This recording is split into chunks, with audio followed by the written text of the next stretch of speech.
एक ऐसा लड़का जो सोने से डरता है। उसके लिए नींद सुकून नहीं बल्कि मौत का साया है। हर बार जब वो अपनी आंखें बंद करता सोने के लिए तो वो अपने आप को पाता है एक खौफनाक नाइटमेयर वर्ल्ड में। वहाँ राक्षस उसको तब तक मारते हैं जब तक उसकी सांसें टूटने न लगे और वो डर के मारे जाग जाता है। यहाँ तक कि डॉक्टर ने भी उसे मेंटल बीमारी कहा, लेकिन सच इससे कई ज्यादा भयानक था। एक दिन जब उसके नाक और मुंह से खून निकलने लगता है और वो जमीन पे गिरता है और जब उसकी आंखें खुलती हैं तो वो हमेशा के लिए उस नर्क में कैद हो चुका होता है। ना उसके पास रहने की जगह, ना खाने का ठिकाना, बस चारों तरफ मौत का साया। क्या वो इस नाइटमेयर वर्ल्ड में जिंदा बच पाएगा? और अगर जिंदा बच भी पाता है तो क्या उसके जैसे और भी लोग हैं यहाँ पर? तो वेलकम बैक है आपका हमारे चैनल एडी मानवा एक्सप्लेनर हिंदी में। जिसने भी पहले के चैप्टर्स देख रखे हैं वो कमेंट बॉक्स में जाकर चेक कर सकते हैं। न्यू चैप्टर की टाइमिंग पिन कर दी गई है। और अब बिना किसी देरी के हम लोग आज की एक्सप्लेनेशन स्टार्ट करते हैं।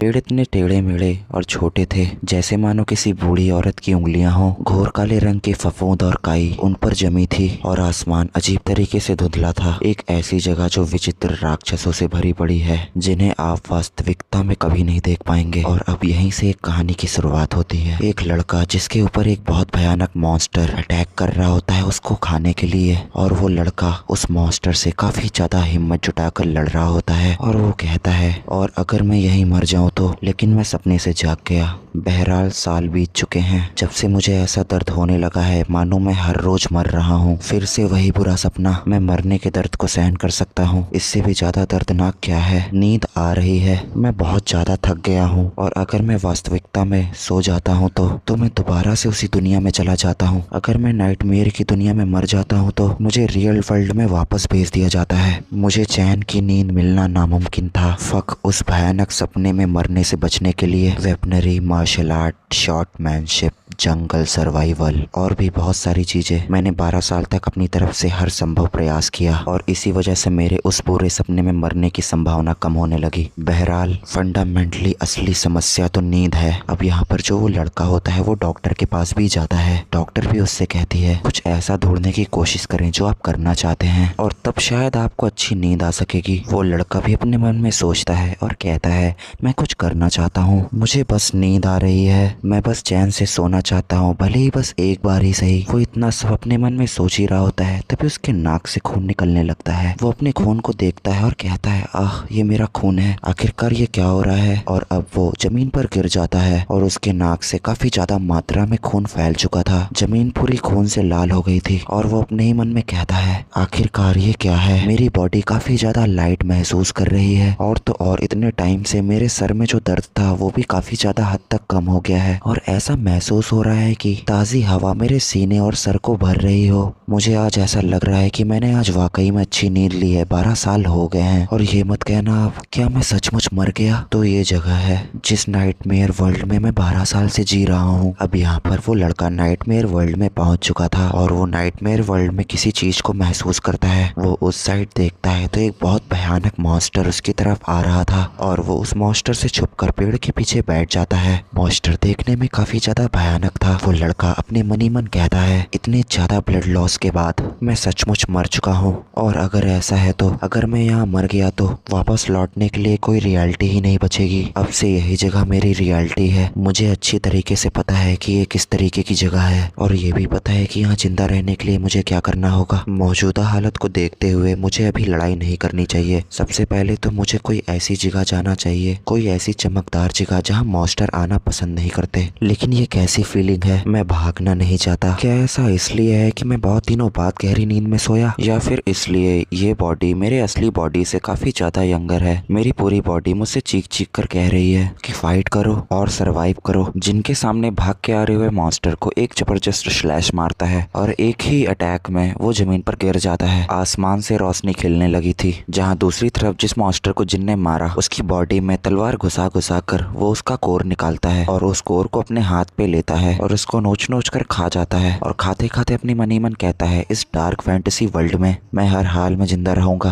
पहले तो एक ब्राइटर प्लेस की तरफ। अब वहाँ पर जिन एक रोशनी से भरे प्लेस तक पहुँचता है, सामने की तरफ देखता है और एक स्माइल के साथ कहता है अपने मन में, एक और शानदार नींद भरी रात। मुझे आए हुए यहाँ 1 महीना हो गया है। मैं घोर अंधकार से प्रकाश की ओर बढ़ता रहा, और ऐसा सिर्फ इसलिए कि मुझे अभी सिर्फ लड़ने का मन कर रहा है। इसका मतलब ये नहीं कि मैं हंटिंग पर जाता हूँ, क्योंकि मजे के लिए अपनी जान को जोखिम में डालना एक पागलपन है। लेकिन मुझे लगता है कि मैं लड़ने की इच्छा को रोक नहीं सकता। मैं हंटिंग तभी करता हूँ जब मैं भूखा होता हूँ, जब मुझे फूड चाहिए होता है, और वैसे भी मुझे काफ़ी ज़्यादा भूख लग रही है। और जब मुझे नई पावर हासिल होगी, मॉन्स्टर के बॉडी के अंदर इंसेंस, इसे खाने से मुझे एक मौका मिलेगा मॉन्स्टर्स की पावर हासिल करने के लिए। और जब से मैंने इसे खाना शुरू किया है, तब से यहाँ पर रुकना काफ़ी ज़्यादा इजी हो गया है। और मैंने एक और फैक्ट को ढूंढ निकाला है। वो ये फैक्ट है कि ये बॉडी सेंस किसी ऐसे आदमी का लगता है जिसे 3rd क्लास मैक्रेनरी कहा जाता है, मतलब 3रे दर्जे का भाड़े का सैनिक कहा जाता है। अब सोचूं तो मैं ये लिखी हुई बातें पढ़ सकता हूँ। 3rd क्लास मैक्रेनरी,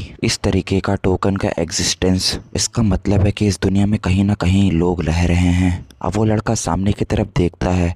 मुझे वहाँ सामने से एक लाइट दिख रही है, और वहाँ पर जाके देखता है और कहता है अपने मन में, आखिरकार ये क्या है? एक ट्रैप। इसका मतलब है तो आसपास लोग हो सकते हैं। वो सामने की तरफ भागता है और एक घर को जाकर देखता है, और अपने मन में काफी हैरानी से कहता है, एक घर? अब वो लड़का उस घर की तरफ जाता है, उस दरवाजे को नॉक करता है और कहता है, यहाँ पर कोई है क्या? यहाँ पर कोई नहीं है। वो लड़का आगे बढ़ता है और देखता है टेबल पर एक बुक रखी होती है। उस बुक को देखने के बाद अपने मन में कहता है, डिमोनिक रियल्म चिरोनिकल्स, इस जगह की हिस्ट्री और जो यहाँ पर टर्म्स यूज होते हैं उस बारे में। इस दुनिया में जिंदा रहने के लिए चीजों को काफी ज्यादा बारीकी से दर्ज किया गया है। ये बुक काफी ज्यादा इंपॉर्टेंट है। वो बुक को पढ़ ही रहा होता है, तभी अचानक से कुछ आवाज आती है और वहाँ पर कोई आ जाता है, और वो आते ही साथ ही कहता है, आखिरकार तुम हो कौन? मुझे क्लियरली आंसर दो, वरना मैं तुम्हारे सर में छेद कर दूंगा। अब वो लड़का अपने मन में कहता है, एक इंसान। मुझे देखकर काफ़ी ज़्यादा खुशी हुई, लेकिन क्या ये कोई मुझे लुटेरा समझ रहा है? अब वो उससे कहता है, कृपया गलतफहमी मत पालिए। इस दूर दराज के इलाके में सिर्फ एक घर था, तो मैं बस जिज्ञासावश अंदर आया था, बस इतना ही। देन वो ओल्ड मैन कहता है, तो फिर यहाँ से अब निकल जाओ, मुझे तुमसे कोई लेना देना नहीं है। अब वो लड़का कहता है, तो ठीक है, मैं समझ गया। और फिर वो बुक की तरफ देखता है और कहता है, लेकिन बाय एनी चांस क्या आप मुझे ये किताब उधार दे सकते हैं? मैं इसे पढ़ना चाहता हूँ, और इसका मुझे कोई कीमत चुकानी पड़े तो मैं चुकाऊंगा। वो ओल्ड मैन कहता है, अगर मैं इस तुम्हारी रिक्वेस्ट को मना कर दूं तो? अब वो लड़का अपने मन में कहता है, मुझे इस दुनिया में जिंदा रहने के लिए इस बुक की काफी ज्यादा जरूरत है। और उस मामले में फिर वो लड़का उस ओल्ड मैन से कहता है, तब तो मैं रॉबर बनना पसंद करूंगा। और अब वो अपने खंजर को निकाल लेता है और अपने मन ही मन कहता है, मुझे नहीं पता कि ये बूढ़ा आदमी कितना ताकतवर है, लेकिन मुझे ये भी नहीं लग रहा है कि मैं इससे हार जाऊंगा। अब वो ओल्ड मैन चैन की सांस छोड़ते हुए अपने हथियार को नीचे करता है और उस लड़के से कहता है, ये सच है कि एक रॉबर एक बुक को पढ़ने के लिए इतना एक्साइटेड नहीं होगा। तुमसे मिलकर अच्छा लगा, मेरा नाम हेक्टर है। वो लड़का अपने मन में कहता है, उसने अपनी सतर्कता कम कर दी। मेरा नाम किम वो जिन है। हेक्टर कहता है, गी मुजी, ये तो काफी ज्यादा विचित्र नाम है। वो लड़का कहता है, प्लीज मुझे जिन कहकर बुलाएं। और जिन अपने मन में कहता है, मेरा नाम काफी ज्यादा हार्ड है प्रोनाउंस करने में। हेक्टर कहता है, ऑल राइट, तो मैं आपकी बात समझ गया, लेकिन वो किताब मेरे लिए भी काफी ज्यादा इंपॉर्टेंट है, इसलिए मैं इसको उधार नहीं दे सकता। अगर तुम इसे पढ़ना चाहते हो तो तुम यहीं रुककर थोड़ी देर इसे पढ़ सकते हो, और इसके बदले मैं चाहूंगा कि मेरे छोटे मोटे घरेलू काम में तुम मेरी मदद करो। जिन कहता है, थैंक यू। और अब इस तरह मैं हेक्टर के घर पर रुका। हेक्टर का स्वभाव रूखा था, लेकिन वो बुरा इंसान नहीं लगता था। हेक्टर जिन से कहता है, अब खाना खाना स्टार्ट करो। उस खाने को देखकर जिन अपने मन में कहता है, इतने लंबे समय बाद पहली बार गर्मा गर्म सूप, ये काफी ज्यादा डिलीशियस है। हेक्टर शायद एक फरिश्ता हो। सूरज उगते ही हेक्टर शिकार पर निकल गया। जिन हेक्टर से कहता है, क्या आप भी आज बाहर जा रहे हैं? हेक्टर कहता है, हाँ, आज थोड़ा समय लग सकता है। उसने कहा कि उसके साथियों को मारने वाले मॉन्स्टर से बदला लेने के लिए था। हेक्टर काफी ज्यादा मजबूत दिखता है, लेकिन उसे घबराया हुआ देखकर वो कंफर्म कोई ना कोई बहुत ज्यादा पावरफुल मॉन्स्टर होगा। जब मैं अकेला होता था तो मैं क्रॉनिकल्स पढ़ता था। सभी कहानियां नॉर्थर्न एम्पायर से शुरुआत करें। नॉर्थर्न एम्पायर का किंग लालच में अंधा हो गया। उसने एक रहस्यमयी दरवाजे पर हाथ रखा, जिसमें पूरी कायनात की सच्चाई और बेहिसाब ताकत छिपी थी। और उस दिन द कैलेमिटी बिगेन, या यूं कहो कि विपत्ति शुरू हुई। रहस्यमयी दरवाजे से पावरफुल मॉन्स्टर आने लगे और 9 सालों में नॉर्थ को एक डिमोनिक प्लेस में बदल दिया गया। दुनिया पर मंडराते खतरे को देखते हुए अब वक्त आ गया था सबके एक होने का। सारी इंसानियत ने अपने पुराने झगड़े बुलाकर हाथ मिलाया और फिर जन्म हुआ एक महान संगठन का, the order alliance. In demonic शक्तियों को रोकने के लिए ऑर्डर अलायंस ने एक बहुत बड़ा बैरियर बनाया। अब जिन बुक को बंद करता है और अपने मन में कुछ सोचता है। जैसा कि मैंने एक्सपेक्ट किया था, इसमें बहुत सारी यूजफुल इन्फॉर्मेशंस है। कहते हैं कि डिमोनिक वर्ल्ड में जितना गहराई तक जाओगे उतना डीमन पावरफुल होते जाएंगे। अब सोचो तो जैसे जैसे मैं लाइट की ओर बढ़ता गया वैसे वैसे डीमन कमजोर होते गए। मैं डिमोनिक वर्ल्ड में कितनी गहराई में भटक रहा था, वहीं दूसरी तरफ हेक्टर मॉन्स्टर से लड़ रहा था और अपने मन ही मन कह रहा था, ये कैसे, क्या मैं इस जगह पर इतना ज़्यादा स्ट्रांग हूँ। काफ़ी ज़्यादा भयानक मॉन्स्टर हेक्टर के पीछे पड़े हुए थे। हेक्टर उनसे भाग रहा था। भागते भागते हेक्टर पीछे की तरफ मुड़ता है और अपने औजार से उस पर अटैक करता है। हेक्टर के अटैक को वो मॉन्स्टर्स तोड़ के किनारे कर देते हैं और हेक्टर अपने दांतों को पीस कर रह जाता है और दोबारा से अपने घर की तरफ भागने लगता है। वहीं सामने से जिन चला आ रहा था अपने हाथ में ब्लेड शॉर्ट लिए। हेक्टर उसको देखता है और चिल्लाते हुए कहता है, जिन यहाँ से भागो, यहाँ पे काफ़ी ज़्यादा खतरा है। लेकिन जिन उसकी एक नहीं सुनता और अपनी स्पीड के साथ आगे बढ़ता है।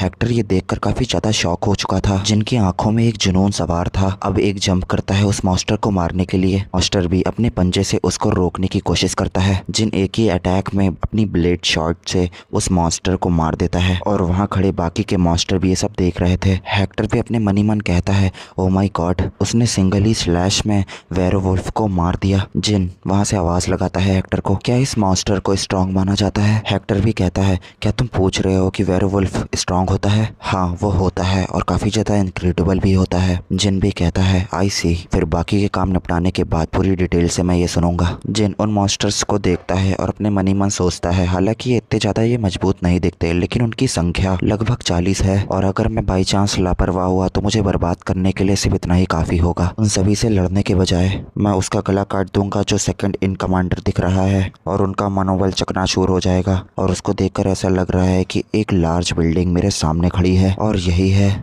मुझे सबसे पहले इसी को मारना होगा। अब वो सेकंड कमांड मॉन्स्टर उसकी आंखों में देख रहा था। जिन भी उसकी आंखों से आंखें मिला रहा था। तभी वो मॉन्स्टर अपनी आंख को नीचे करता है और बाकी के वुल्फ उसको देखने लगते हैं और जो सेकंड कमांड था वो वहाँ से भाग जाता है। ये सब देखकर बाकी के भी वुल्फ मॉन्स्टर वहाँ से भाग जाते हैं। हेक्टर ये सब देखता है और कहता है, वे भाग गए, वो वुल्फ जो अपनी बहादुरी के लिए जाने जाते हैं। जिन कहता है, उन्हें किसी भी सिचुएशन को असेस्ट करना बिल्कुल बेखूबी आता है। हेक्टर कहता है, कम से कम 40 गोल्ड कॉइंस। तुमने जिस वेरल वुल्फ को मारा है उसके सर पर यही नाम रखा गया है। जिन कहता है, क्या ये बहुत सारा पैसा है? यह बिल्कुल सच है, इतना कि 6-7 साल तक बिना काम किए जीवन व्यतीत किया जा सकता है। जिन हैरानी से अपने मन में कहता है, इस जैसे कमज़ोर वुल्फ पर इतना बड़ा इनाम। जब भी मुझे पैसों की कमी होती है तो मुझे अपने जैसे लोगों को ढूंढकर मारना होता है और मैं इसी तरीके से ढेर सारा पैसा कमाता रहूँगा। शायद यहाँ जीवन पिछले 12 सालों की तुलना में आसान हो सकता है। अब इसी बीच हेक्टर कुछ काम की चीज़ें जिनके सामने रखता है और कुछ पोटली में सोने से भरे सिक्के भी रखता है। जिन कहता है, ये क्या है? हेक्टर उसे समझाता है, वेयरवुल्फ छिपाना, जर की चांदी के सिक्कों की थैली और पायनियर मैप। इसे लेकर पायनियर विलेज जाओ, मैप पर मार्क प्लेस पर जाओ और जैकब को ढूंढो, वो इस खाल को फेयर प्राइस में खरीद लेगा। जिन कहता है, क्या आप इतनी कीमती चीज मुझे यूं ही दे देंगे? तुमने वेयरवुल्फ को मार डाला तो इसलिए मैं इसकी कीमत चुका रहा हूँ। क्या मैंने तुम्हें अभी तक नहीं बताया कि मुझे उस वेयरवुल्फ से काफी ज्यादा नफरत थी? अब हेक्टर अपने हाथ को बढ़ाते हुए कहता है, मेरे लिए बदला लेने के लिए थैंक यू जिन। मुझे उम्मीद है कि मौका मिलने पर हमारी फिर मुलाकात होगी। अब दोनों लोग शेक हैंड करते हैं। जिन कहता है, मेरे लिए इतना सब कुछ करने के लिए थैंक यू। जिन अपने सामान के साथ हेक्टर के घर से अलविदा लेता है। जिन अपना रास्ता तय कर ही रहा था, तभी जो सेकंड कमांड जैसा दिखने वाला वुल्फ था वो उसको नोटिस कर रहा होता है। अब हम लोग को आगे पायनियर विलेज का सीन दिखाया जाता है जहाँ पर जिन पहुंच चुका था। जिन वहां पहुंचने के बाद कहता है, तो ये है पायनियर विलेज। जिन आगे बढ़ता है और कहता है, एक स्मॉल टाउन होने के नाते यहाँ पर काफी ज्यादा मात्रा में स्टॉक्ड सामान है। जिन आगे आगे बढ़ रहा होता है और उसके आगे पीछे लोग उसको नोटिस कर रहे होते हैं। जिन ये सब देखने के बाद काफी ज्यादा नर्वस हो जाता है और अपने मन ही मन कहता है, क्या ऐसा इसलिए है कि मैं उनके लिए अजनबी हूँ, इसलिए वो लोग मुझे इस तरीके से देख रहे हैं? और तो और यहाँ पर सभी लोग कितना ज्यादा हाई अलर्ट पर हैं। खैर ये बात समझ में आती है, इस दुनिया में मॉन्स्टरों से भी ज्यादा खतरनाक चीज है, वो पीपल्स लोग हो सकते हैं। जिन एक रेस्टोरेंट बार के अंदर जाता है और टेबल पर अपना सभी सामान रखता है। शॉपकीपर उससे कहता है, क्या तुम्हें बियर चाहिए? जिन कहता है, मैं ड्रिंक नहीं लूँगा, लेकिन इससे भी ज़्यादा इम्पोर्टेंट बात यह है कि क्या आप मुझे बता सकते हैं कि जैकब नाम का आदमी कहाँ मिल सकता है? तभी उसके बगल में टेबल पर बैठा हुआ आदमी कहता है, हाँ तुम क्या कह रहे हो? मैं जैकब हूँ, मैं तुम्हारे लिए क्या कर सकता हूँ? जिन उसको देखता है ऊपर से लेके नीचे तक और अपने मन ही मन कहता है, क्या यही जैकब है? ये तो साला देखने में ही धोखेबाज लग रहा है। जिन उससे कहता है, मुझे हेक्टर ने भेजा है। उसने कहा कि अगर मैं तुमसे मिलता हूँ तो मैं एक वेयरवुल्फ की खाल बेच सकता हूँ। जिनकी बात सुनते ही जैकब काफी हड़बड़ाकर चिल्लाते हुए कहता है, क्या तुमने अभी क्या कहा? एक वेयरवुल्फ? हेक्टर ने एक वेयरवुल्फ को मारा? जिन अपने मन ही मन कहता है, क्या ये सोच रहा है कि हेक्टर ने उसे वेयरवुल्फ को मारा? वेल, मुझे इससे कोई मतलब नहीं है।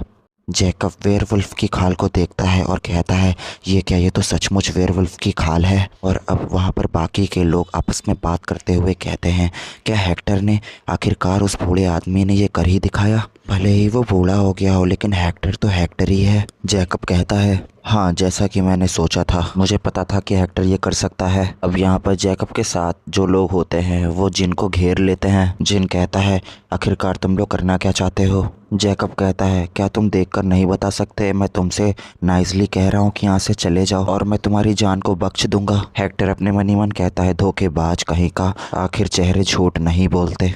जिन कहता है, हेक्टर ने तुम पर भरोसा कर कर मुझे यहाँ भेजा है। क्या तुम हमेशा से इसी तरीके से, इसी इरादे से बिजनेस करते हुए आए हो? जैकब कहता है, अपनी जबान संभाल कर बोलो, मैंने तो बस एक इन्वेस्टमेंट किया है। हेक्टर का ठिकाना बहुत दूर था, इसलिए वहाँ पर सप्लाई पहुँचाने में काफ़ी ज़्यादा नुकसान हो रहा था। मुझे अपने सभी नुकसानों की भरपाई के लिए इस खाल की ज़रूरत है। जिन कहता है, क्या मुझे इसे मार देना चाहिए? नहीं, मुझे ऐसा नहीं करना चाहिए। इस टाइम में काफ़ी ज़्यादा गुस्से में हूँ, लेकिन मैं महज एक ख्याल के लिए किसी आदमी को नहीं मार सकता। घटिया कमीने, शुक्र मनाओ मैं एक अच्छा इंसान हूँ। जैकब उसके मुँह पर बियर फेंकते हुए कहता है, बच्चे, चालाक बनने की कोशिश मत करो और यहाँ से चुपचाप निकलो। जिन वहाँ से निकलने लगता है, जहाँ दूसरी तरफ जैकब उसको टीज करते हुए कहता है, गुड चॉइस। लेकिन जिन वहाँ से जा नहीं रहा था, वो एक टेबल को उठाता है और कहता है, सुनो जैकब, यदि तुम्हारा इरादा शुरुआत से ही किसी को धोखा देने का था तो तुमको गर्दन पर वार करना चाहिए था, ना कि पीठ पर। जैकब हंसते हुए कहता है, मैंने जो तुम्हें अभी स्मार्ट चॉइस कहा था, मैं अपने शब्द को वापस लेता हूँ।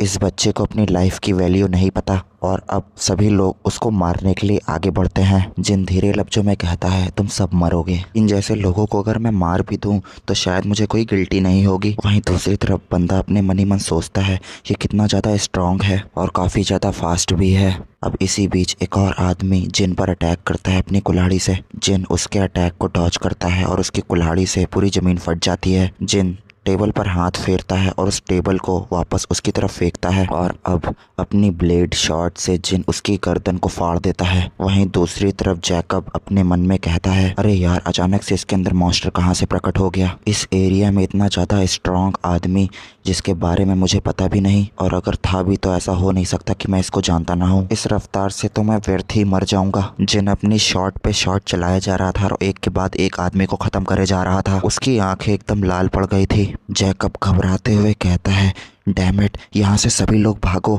जैकब के पीछे पीछे सभी लोग वहाँ से भागने लगते हैं और एक खिड़की को तोड़कर सामने की तरफ कूदते हैं। जैकब जमीन पर गिरता है और उसके बाद वो देखता है उसके सामने कोई खड़ा होता है। जैकब कहता है, एक रेड वुल्फ।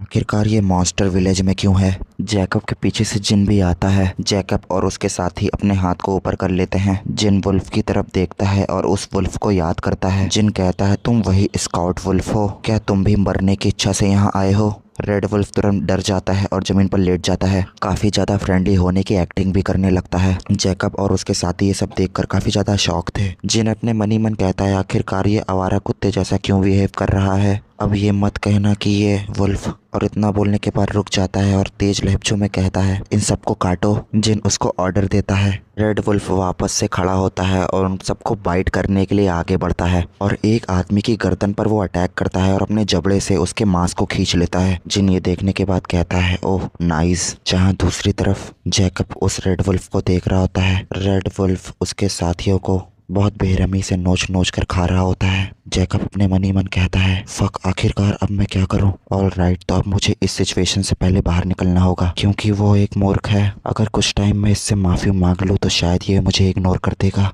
अब यहाँ पर जैकब उससे माफ़ी मांगते हुए कहता है, प्लीज़ मुझे बख्श दो, मुझे माफ़ कर दो, मैं सब कुछ करूँगा, बस तुम मुझे ऑर्डर दो। और अपने मन ही मन वो जैकब कहता है रिवेंज इसके बाद ही आता है। जिन अपने भारी भरकम शॉर्ट को जमीन में गाड़ता है और उसकी शॉर्ट की धारदार ब्लेड से जैकब के सर में स्क्रैच पड़ता है और ब्लड निकलने लगता है। जैकब भी उसको देखते ही कहता है सर, और जेन अपने मनी मन उसको देखते हुए कहता है ये हरामी कितनी आसानी से बेवकूफ़ बना रहा है, और अपनी पुरानी चीज़ों को याद करता है जहाँ पर एक आदमी उससे कह रहा होता है I am so sorry, please इस बार उसे माफ़ कर दीजिए। जैकब कहता है जब मैंने उससे कहा कि मेरी सैलरी नहीं आई तो उसने कहा तुम्हें पता है कि कंपनी की कैसी सिचुएशन चल रही है, तो फैक्ट्री मैनेजर ने मुझसे ये कहा।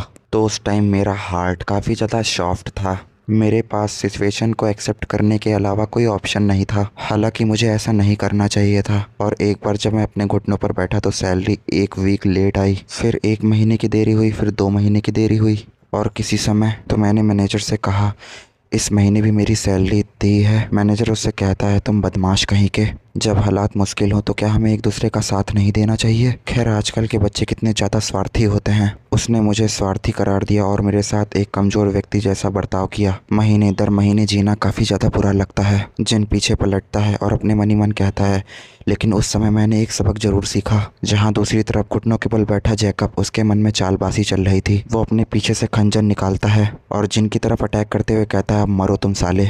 जिन तुरंत पीछे पलटता है और उसके हाथ को ब्लॉक कर लेता है और कहता है तुम जैसे लोग ही धोखाधड़ी करते हैं और अब मुझे पश्चाताप का अर्थ नहीं पता। जैकब उसको इतने गुस्से में देखता है और कहता है ओ नहीं, लेकिन जिन उसका सर धड़ से अलग कर देता है और कहता है इस बार मैं अब कभी भी आसानी से किसी के बहकावे में नहीं आऊँगा। तो अब अगला नंबर उस आवारा कुत्ते का है। मुझे इसके साथ क्या करना चाहिए? ऐसा लगता है कि उसने फ़िलहाल मेरा पीछा करना तय कर लिया है। अब वो रेड वुल्फ जिनके सामने सोने से भरी पोटली को रख देता है। जिन उससे कहता है क्या तुम साथ चलना चाहते हो? रेड वुल्फ भी उससे चिपक जाता है। जिन उसके सर पर हाथ फेरता है। जिन कहता है ये काफ़ी चतुराई भरा काम है, अब से हम लोग मिलजुल कर रहेंगे। अब यहाँ पर सीन कटता है। हम लोग को एक नया सीन दिखाया जाता है जहाँ पर एक कमरे के अंदर जिन आराम करके उठता है और कहता है एक परफेक्ट डीप स्लीप। आज सुबह इतनी ताजगी भरी है कि मुझे उड़ने का मन कर रहा है। जहाँ दूसरी तरफ वो रेड वुल्फ भी जम्हाई लेते हुए उठता है। जिन उठते ही साथ ही जाकर अपने कपड़े धोने लगता है और कपड़े धुलते धुलते कहता है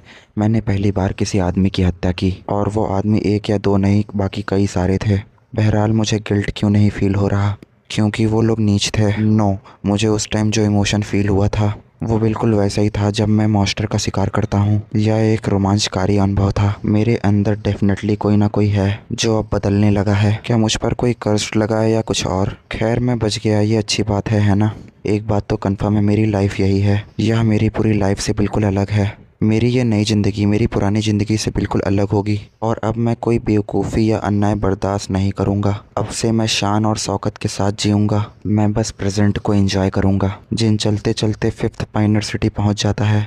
जिन कहता है सबसे पहले चल के ये खाल बेचते हैं, मट तुम यहीं आसपास रहो और नज़रों से दूर रहो। अकॉर्डिंग टू चिरनॉकिकल्स एक मॉन्स्टर बाउंटी रिसीव करने के लिए आपको ऑर्डर अलायंस को विजिट करना होगा। इसमें कहा गया है कि पाइनर सिटी में ऑर्डर अलायंस की एक ब्रांच है। और एक और चीज़ अपने मनी मन कहता है क्या उसे मट कहकर बुलाना बार बार कुछ ज़्यादा ही बुरा नहीं हो जाता। अब हम लोग को ऑर्डर अलायंस का सीन दिखाया जाता है जहाँ पर एक गार्ड जमाई ले रहा होता है। जिन वहाँ पहुँचता है और कहता है क्या यही ऑर्डर अलायंस है? गार्ड कहता है हाँ, लेकिन तुम यहाँ क्यों आए हो? अब उसके सामने वो खाल को पटकता है। जिन कहता है मैं यहाँ एक मॉन्स्टर बाउंटी लेने आया हूँ। गार्ड कहता है ये तो सिर्फ एक कुत्ते की खाल है, ये शरारत करने की जगह नहीं है। और अचानक से कहता है नहीं रुक जाओ, ये तो एक वेयरवुल्फ की खाल है। काफ़ी ज़्यादा हक पकाकर उससे कहता है क्या तुमने इसे खुद पकड़ा? जिन कहता है हाँ मैंने पहले ही ऐसा किया था। अब हमें अंदर का सीन दिखाया जाता है जहाँ पर उसको ले जाकर बैठा दिया जाता है। जिन वहाँ बैठा होता है तभी दरवाजे से एक आदमी अंदर आता है और कहता है ओह माई ब्रदर, इंतजार कराने के लिए माफ़ी चाहूँगा। इतना बड़ा अमाउंट देने से पहले हम लोग को श्योर होना था कि वो खाल असली है या नकली, तो इसमें इसलिए थोड़ा समय लग गया। ये वेयरवुल्फ की खाल असली है, ये लो तुम्हारा रिवॉर्ड और इसे चेक कर लो। जिन उसको देखता है और कहता है इतने पैसों में तो 6-7 साल आराम से बिताया जा सकता है। जब तक मैंने इसको अपनी आंखों से नहीं देखा तब तक ये मुझे रियल नहीं लगा। यह ट्रिपलिंग शिकार के दौरान होने वाली ट्रिपलिंग से अलग है। पैसा होना अच्छी बात है। जिनसे वो आदमी कहता है एक्सक्यूज़ मी, क्या आप एक रिक्वेस्ट को एक्सेप्ट करने में इंटरेस्टेड है? मुझे आपसे एक फेवर चाहिए। जिन कहता है एक रिक्वेस्ट? जी हाँ, हाल ही में एक पास की खदान में एक मॉन्स्टर अपीयर हुआ है और उसने सबके सर में दर्द कर रखा है। उस मॉन्स्टर की वजह से पत्थर की खदान खतरनाक है, जिसकी वजह से मजदूर अंदर नहीं जाते, जिसकी वजह से हालत काफी ज्यादा खराब हो चुकी है। इस विलेज की पूरी इकोनॉमी ब्लड स्टोन माइनिंग पर टिकी हुई थी, लेकिन अब माइनिंग बंद होने के बाद पैसों का कैलकुलेशन एकदम रुक गया है, जिसकी वजह से हालत इतनी ज्यादा खराब है कि विलेज पूरा बर्बाद होने की कगार पर आ गया है। लोग कहते हैं कि वो वेयरवुल्फ से भी ज्यादा खतरनाक है, लेकिन मुझे लगता है कि तुम इसे संभाल सकते हो। जिन कहता है वो किस तरीके का मॉन्स्टर है। उस मॉन्स्टर का नाम मैड स्कल है और उस मॉन्स्टर पर 70 गोल्ड कॉइन्स बाउंटी का इनाम रखा गया है। इतना सुनने के बाद जिन अपने मन में कहता है, मैंने मैड स्कल के बारे में किताब में पढ़ा है और मैं पहले ही इसका सामना कर चुका हूँ। उसकी खोपड़ी काफ़ी ज़्यादा हार्ड है और उसके आंखों में काफ़ी ज़्यादा अग्रेशन है। उसमें वेयरवुल्फ से भी ज़्यादा स्ट्रेंथ है और देखा जाए तो इसमें कोई आश्चर्य की बात नहीं कि ये लोग स्ट्रगल कर रहे हैं। मुझे पहली बार इसे मारने में 1 महीना लग गया था, क्योंकि मैं लगभग 28 टाइम्स मर चुका था। और अब उससे वो आदमी कहता है, क्या आपको लगता है कि आप इसे काबू कर सकते हैं? जिन अपने मन में सोचता है और एक्साइटेड होकर जवाब देता है, ऑफ कोर्स मैं कर सकता हूँ, मैंने अपना अगला शिकार चुन लिया है। अब सीन कटता है, जिन क्वेरी मतलब खदान पहुंच चुका था और वो आगे बढ़ते हुए कह रहा होता है, मैड स्कल की वजह से मैंने सुना है कि वो लोग कुछ टाइम तक काम नहीं कर पाए। इस माइन का अंधेरा और सन्नाटा सच में रोंगटे खड़े कर देने वाला है। यहाँ का माहौल इतना ज्यादा डरावना है कि यहाँ पर कोई भी काम करना नहीं चाहेगा और बेहतर होगा कि मैं अपने काम को जल्दी ही पूरा कर लूँ। वे आगे बढ़ ही रहा होता है, तभी उसको कुछ लोग देखते हैं और वो लोग आपस में कहते हैं, वेट अ मोमेंट। जिन उनकी तरफ देखता है, तभी एक आदमी कहता है, सॉरी बट यार, क्या तुम अपनी टर्न का वेट कर सकते हो? हम लोग यहाँ पर सबसे पहले पहुंचे थे तो हम लोग बैटल की तैयारी कर रहे हैं। जिन अपने मन में कहता है, वे चाहते हैं कि मैं यहाँ से चला जाऊँ क्योंकि वो लोग पहले आए हैं। जिन कहता है, डीमन मतलब मॉन्स्टर का शिकार करने के लिए कब से यहाँ पर कतारें लगने लगी। अब वो आदमी उसको समझाते हुए कहता है, या फिर आप हमारी टीम में शामिल हो सकते हैं, हम लोग मिलकर हंट कर लेंगे। जिन अपने मन ही मन कहता है, ये लोग अब मुझे ज्वाइन कराने की कोशिश कर रहे हैं और अपने मन ही मन कहता है, अगर मैं इन लोग के काम खत्म होने का इंतजार करूँ और ये लोग अपने काम में सक्सेस हो जाते हैं तो मेरे टाइम की बर्बादी होगी। लेकिन फिर भी मुझे उन लोगों से लड़ने की जरूरत नहीं है, लेकिन बात सिर्फ ऑर्डर की हो तो भले ही मुझे इन ग्रुप के साथ बाउंटी को शेयर करना पड़े। अब यहाँ पर एक आदमी अपने कैप्टन से कहता है, कैप्टन अगर हम लोग और लोगों को जोड़ेंगे तो हम लोग के लिए कुछ नहीं बचेगा। कैप्टन अपने मन ही मन कहता है, साथ मिलकर काम करना बेहतर हो सकता है। जिन कुछ चीज़ों को याद करता है तो उसने जैकब के साथ किया। मुझे यहाँ के लोगों पर आसानी से भरोसा नहीं हो सकता। अब जिन उससे कहता है, तुम्हारे पास तो काफ़ी ज़्यादा लोग हैं, तो तुम मुझे क्यों अपने ग्रुप में शामिल करना चाहते हो?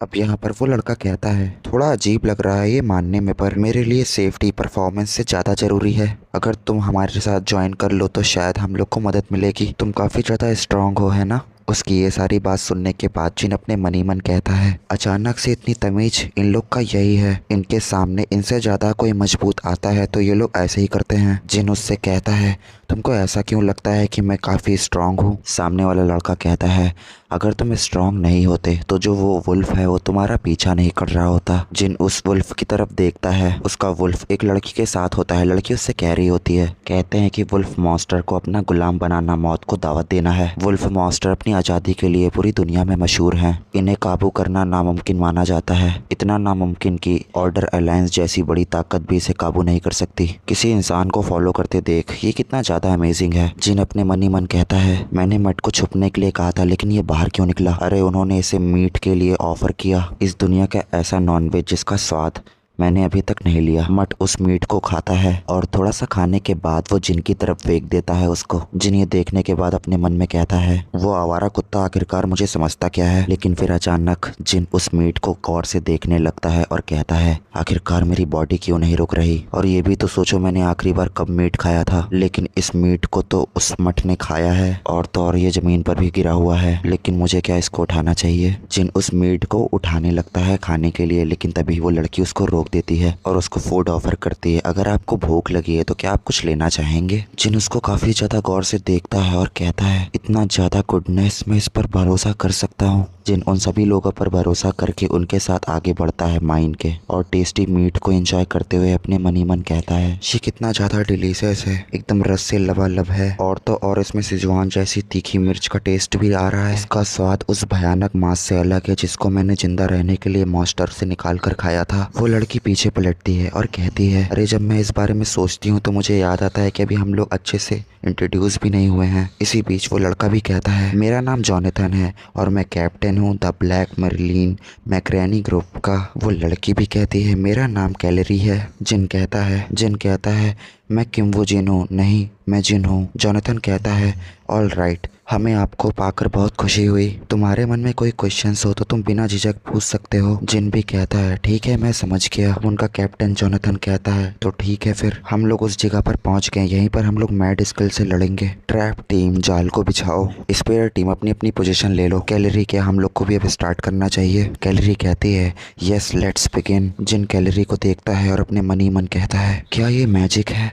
तो ये वही मैजिक है जिसका नाम चेरोनिकल्स बुक में मेंशन्ड है। कैलरी कह रही होती है मैं कैलरी के नाम पर विनती करती हूँ इस सरजमी पर अपना आशीर्वाद बरसाइए। कैलरी जॉनथन को कोई पावर देती है। जॉनथन कहता है कैलरी की सपोर्ट पावर्स काफ़ी ज़्यादा अच्छी है, वो हमेशा की तरह परफेक्ट है। कैलरी कहती है तुम्हारे पास 5 मिनट या 3 मिनट है बस। जॉनथन कहता है सभी लोग तैयार रहना, मैं मैड स्कल को यहाँ बुलाता हूँ। जॉनथन की स्पीड और सारी चीज़ें देखकर जिन अपने मनी मन कहता है जॉनथन जो पहले सुस्त लग रहा था अब तेज हो गया और इसका मैजिक भी बहुत ज़्यादा कूल है। क्या अगर मैं सीख जाऊं तो क्या मैं भी इसका इस्तेमाल कर पाऊंगा? अब यहाँ पर उनकी टीम का एक मेंबर चिल्लाते हुए कहता है समय बर्बाद करने का कोई समय नहीं है, मैड स्कल यहाँ जल्दी ही आता होगा। अगर कोई भी एक व्यक्ति गलती करता है तो हम सब मारे जा सकते हैं, इसलिए अपनी नजरें शार्प रखना। वहीं दूसरी तरफ जिन अपने मन में कह रहा होता है मॉन्स्टर को ट्रैप में फंसाना और इसमें भरपूर फायर पावर का इस्तेमाल किया जा रहा है, ये प्लान इतना ज़्यादा भी खराब नहीं है। बहरहाल क्या ये स्ट्रेटजी मैड स्कल के अगेंस्ट काम करेगी?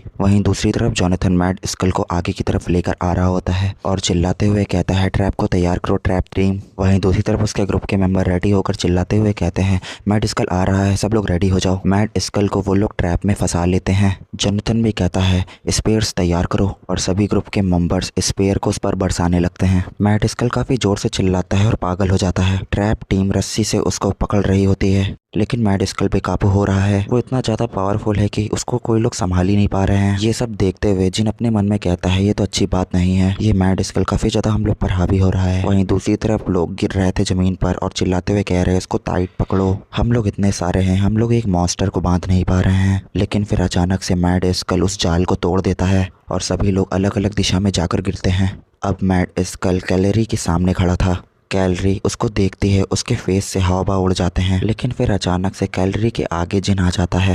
कैलरी जिन को इस तरीके से देखकर काफ़ी ज़्यादा शौक थी। जिन उसकी दोनों सींगों को पकड़ता है और वहीं पर रोकने की कोशिश करता है और पीछे की तरफ खींचने लगता है। पीछे से कैलरी कहती है जिन ये काफ़ी ज़्यादा खतरनाक है। जिन उसकी बातों का कामली रिप्लाई करता है डोंट वेरी और अपने मन में कहता है बिकॉज मुझे पता है कि मैड स्कल को कैसे हराना है।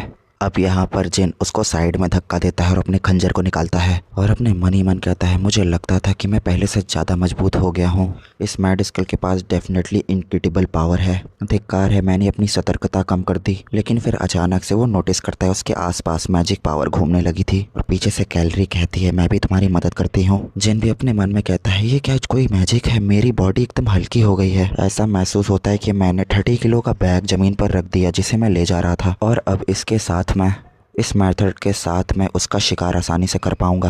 और पीछे से जॉनथन चिल्लाते हुए कहता है क्या तुमको कोई तरीका पता है जिन, मैं भी तुम्हारी मदद करूंगा। जिन कहता है नहीं तुम लोग पीछे ही रहो। जॉनथन और बाकी के ग्रुप के मेंबर्स काफ़ी ज़्यादा शौक थे ये सब देखकर। जिन कहता है अभी के लिए मैं अकेला ही ठीक हूँ, अकेले इसको हराना ईजी है। एक मैड स्कल का शिकार करने के लिए आपको कुछ ही बातों की ज़रूरत है। भले ही इसको मैड स्कल कहा जाए लेकिन ये एक पिग ही है। ये स्ट्रेट लाइन में काफ़ी तेज़ी से दौड़ता है लेकिन इसको मुड़ने में काफ़ी ज़्यादा दिक्कत होती है। सबसे पहले मैं इसका इस्तेमाल उसे वहीं रोकने के लिए करूँगा। क्या यही एक पावरफुल शरीर की ताकत है? ऐसा लग रहा है कि इसे मेरा पीछा करने में काफ़ी ज़्यादा स्ट्रगल करना पड़ रहा है। चलो फिर दूसरे स्टेप की बारी आ गई। इसके दांत जो तलवार जितने लंबे हैं, ये ह्यूमंस के लिए हाथों का काम करते हैं लेकिन वो कठोर दांतों को तलवार से नहीं काटा जा सकता और इस केस में मैं इसके नाक यानी कमज़ोर एरिया पर निशाना लगाऊंगा। एवरी मोमेंट के बाद दर्द बढ़ता जाता है। इसे दोबारा हमला करना अब काफ़ी ज़्यादा मुश्किल हो जाएगा। दिस मैड स्कल इसे दोबारा अटैक करने का चांस नहीं मिलेगा और एक और अटैक करता है जिन सक्सेसफुली। जिन लड़ते लड़ते काफ़ी डीपली अंदर चला जाता है जिसको ढूंढते हुए जॉनथन और कैलरी बाकी के ग्रुप मेंबर्स आगे बढ़ते हैं और कहते हैं हमें सबसे पहले जिन को ढूंढना पड़ेगा। जॉनथन कहता है आखिरकार वहाँ क्या हो रहा होगा। कैलरी भी कहती है सबसे पहले चलो जिन को ढूंढें वहाँ चल के। वो दोनों आगे बढ़ते हैं तभी अचानक से वुल्फ उनके रास्ते में आ जाता है और काफ़ी जोर से हाउलिंग करने लगता है। कैलरी उसको देखती है और कहती है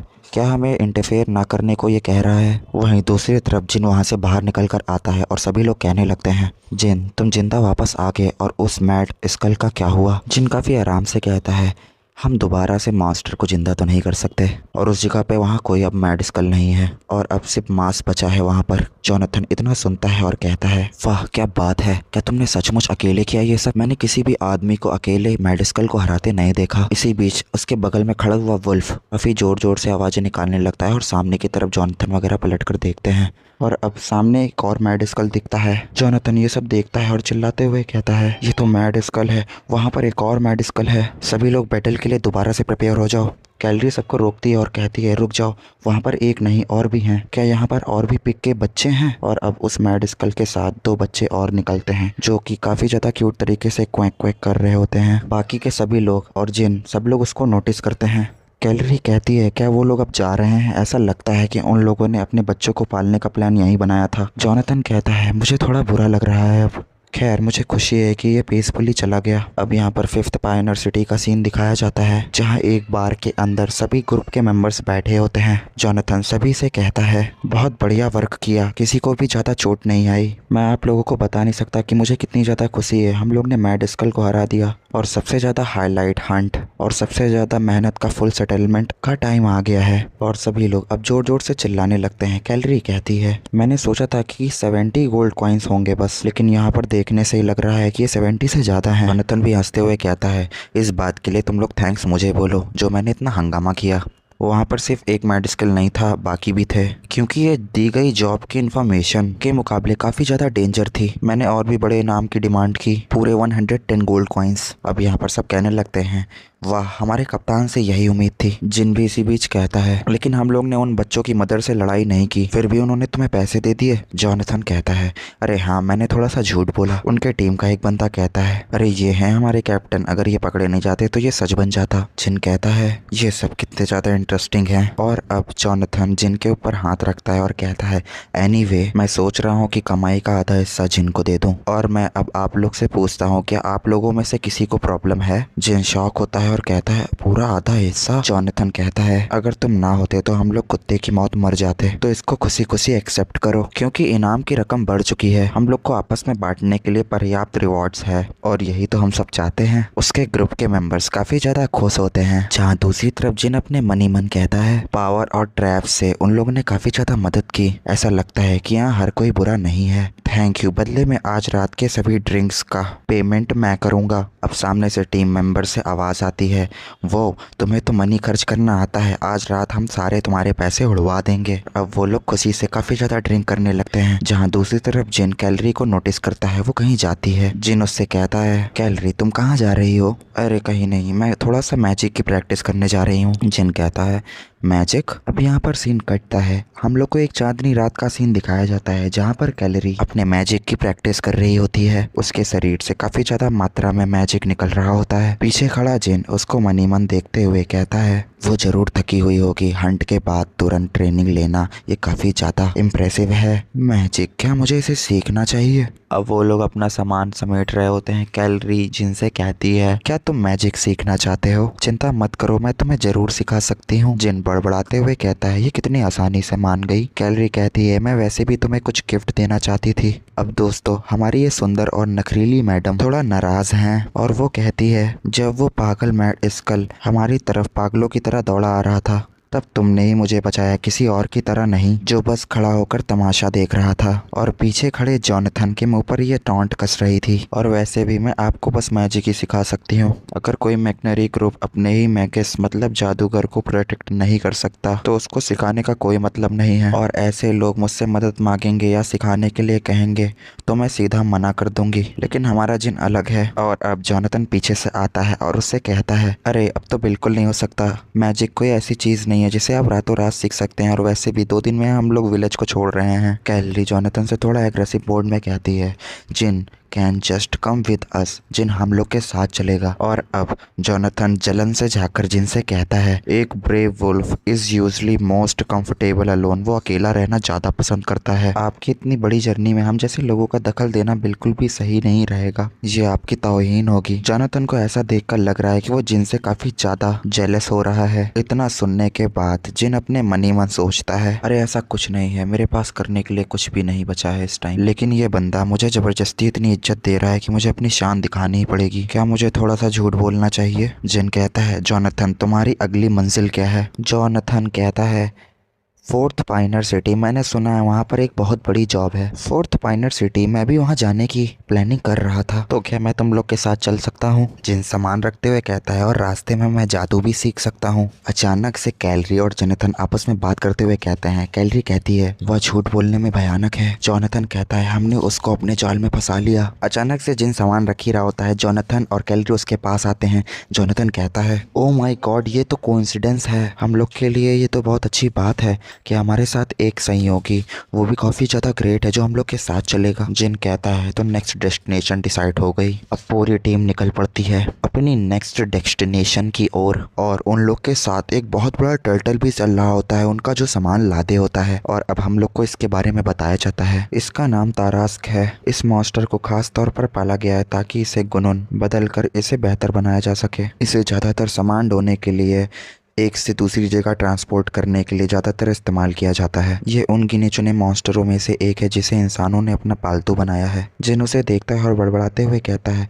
ये तो कैनिकल में से टेरास्क है, इसके बारे में मैंने पढ़ा था। ऐसा लगता है कि वो घोड़ों के बजाय इसका इस्तेमाल करते हैं सामान ढोने के लिए। अरे यार, ये तो काफ़ी ज़्यादा बड़ा है। जोनाथन कहता है, ऑल राइट, तो चलो सब चलते हैं, हम लोग को काफ़ी ज़्यादा लंबा रास्ता तय करना है। अब उन लोग को रास्ता तय करते करते रात हो चुकी थी। कैलरी और जिन दोनों लोग साथ में बैठे होते हैं। जिन बताता है, कुछ नया सीखना बहुत ज़्यादा मुश्किल होता है। सीखने में कठिनाई होने के बहुत सारे रीजंस हैं, लेकिन इसमें से सबसे ज़्यादा बार बार रिपीट करना ये काफ़ी ज़्यादा डिफ़िकल्ट है। किसी भी काम में कुछ ऐसे हिस्से होते हैं जहाँ तरक्की सिर्फ बार बार चीज़ों को दोहराने से ही मिलती है। हालांकि इस एरिया में ग्रोथ की स्पीड काफ़ी धीमी है और कुछ हालातों में ये पूरी तरीके से रुक जाती हैं। ये तो सच में काफ़ी मुश्किल है। एक ही जगह रुके रहना और वही पुरानी मेहनत दोबारा करना किसी सज़ा से कम नहीं है। ये दर्द बहुत बड़ा है, पर यह दर्द मेरे लिए कोई नई बात नहीं। मैं इसका आदी हो चुका हूँ। पूरे 12 साल, ये 12 साल का वो दर्द था जो मैंने सिर्फ इसलिए सहा ताकि मैं उस डिमोनिक रिलिम मतलब शैतानी दुनिया में जिंदा बच सकूं। हर पल मौत सामने थी, लेकिन मेरा इरादा उससे ज़्यादा मजबूत था। और फिर उन्होंने मुझे और भी ज़्यादा मजबूत बना दिया। जब तक ये काम ना करे तब तक इसे दोहराते रहो। मुझे इसकी पहले से ही आदत हो चुकी है। और अब पीछे से कैलरी क्लैप करते हुए कहती है, बस इतना ही, आपने जादू मतलब मैजिक का अनुभव मतलब फीलिंग कर लिया। जिन कहता है, तो क्या वो माना था? ये सोच के ही हैरानी होती है कि उस फीलिंग को पाने के लिए 10 दिन लग गए। फीलिंग मतलब वो माना, और ये काफ़ी ज़्यादा डिफ़िकल्ट था। और अब कैलरी उसके पास आकर बैठती है और कहती है, ऑनेस्टली कहूँ तो आप सचमुच काफ़ी ज़्यादा धीमे हैं, लेकिन तुमने अच्छा किया। कुछ लोग जिनके अंदर बिल्कुल भी टैलेंट नहीं होता, वो लोग बिना मानो को फील किए भी बिता सकते हैं। और अब चलो सेकंड स्टेप की तरफ बढ़ते हैं। चलो अपने कपड़े उतारो। जिन अचानक से शॉक होता है और अब वो अपने कपड़े उतार कर बैठ जाता है और कहता है, एक्सक्यूज़ मी, आखिरकार तुम क्या कर रही हो? मैं इससे तुम्हारी बॉडी में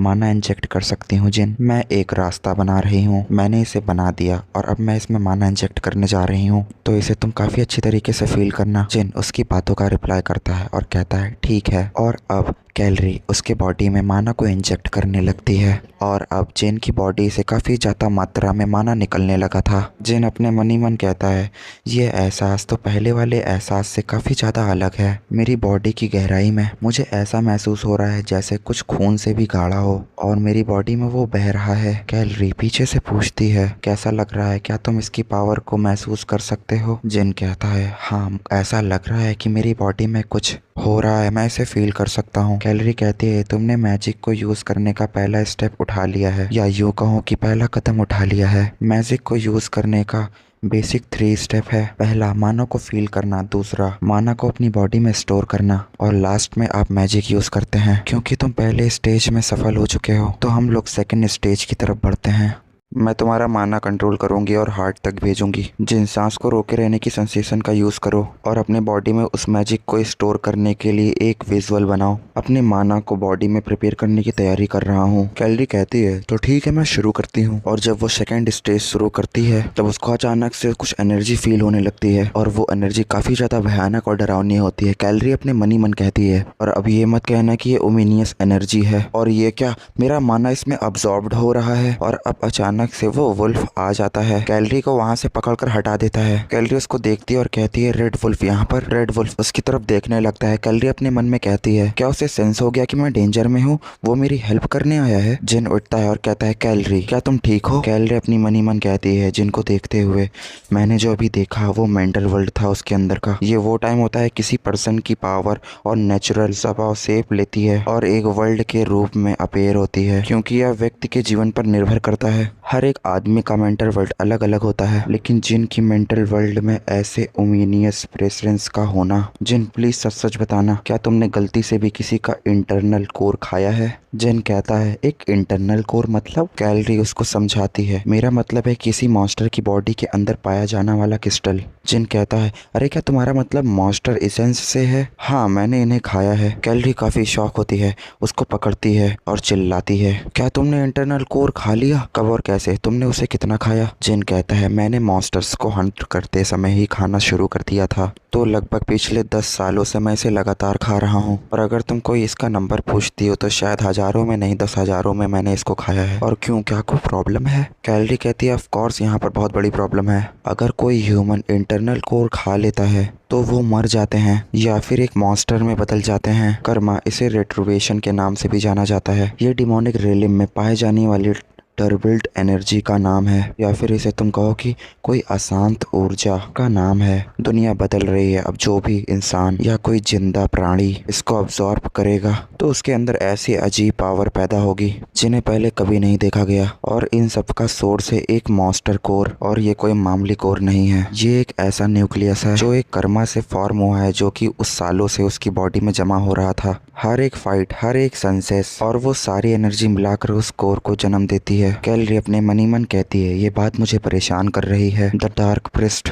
जब अनदर वर्ल्डली गेट खुला और उस कर्मा ने संसार को निकल लिया, लेकिन हद तो तब हो गई जब उन मॉन्स्टरों का साथ इंसानों ने देना शुरू कर दिया जो कर्मा को अब्सॉर्ब कर रहे थे, बल्कि उनके लिए कोई शैतान नहीं, एंजल्स बन चुके थे। सोचो, जिसे दुनिया दुश्मन समझ रही थी वो लोग उसे ही भगवान मान रहे थे। उन लोगों ने मॉन्स्टर के मेन कोर को खा लिया और कुछ लोगों ने तो मॉन्स्टरों को, ह्यूमंस को सेक्रीफाइस कर दिया, यानी बलि दे दी। उन्हें पागल कहा जाता था। और जिनने कहा उसने डीमंस मॉन्स्टर्स का शिकार करते हुए खाना शुरू किया और उसको 12 साल से भी ज़्यादा हो चुका है और नंबर्स तो अनगिनत हैं। उसने मॉन्स्टर कोर खा लिया। क्या जिन एक डार्क प्रिस्ट हो सकता है? नहीं।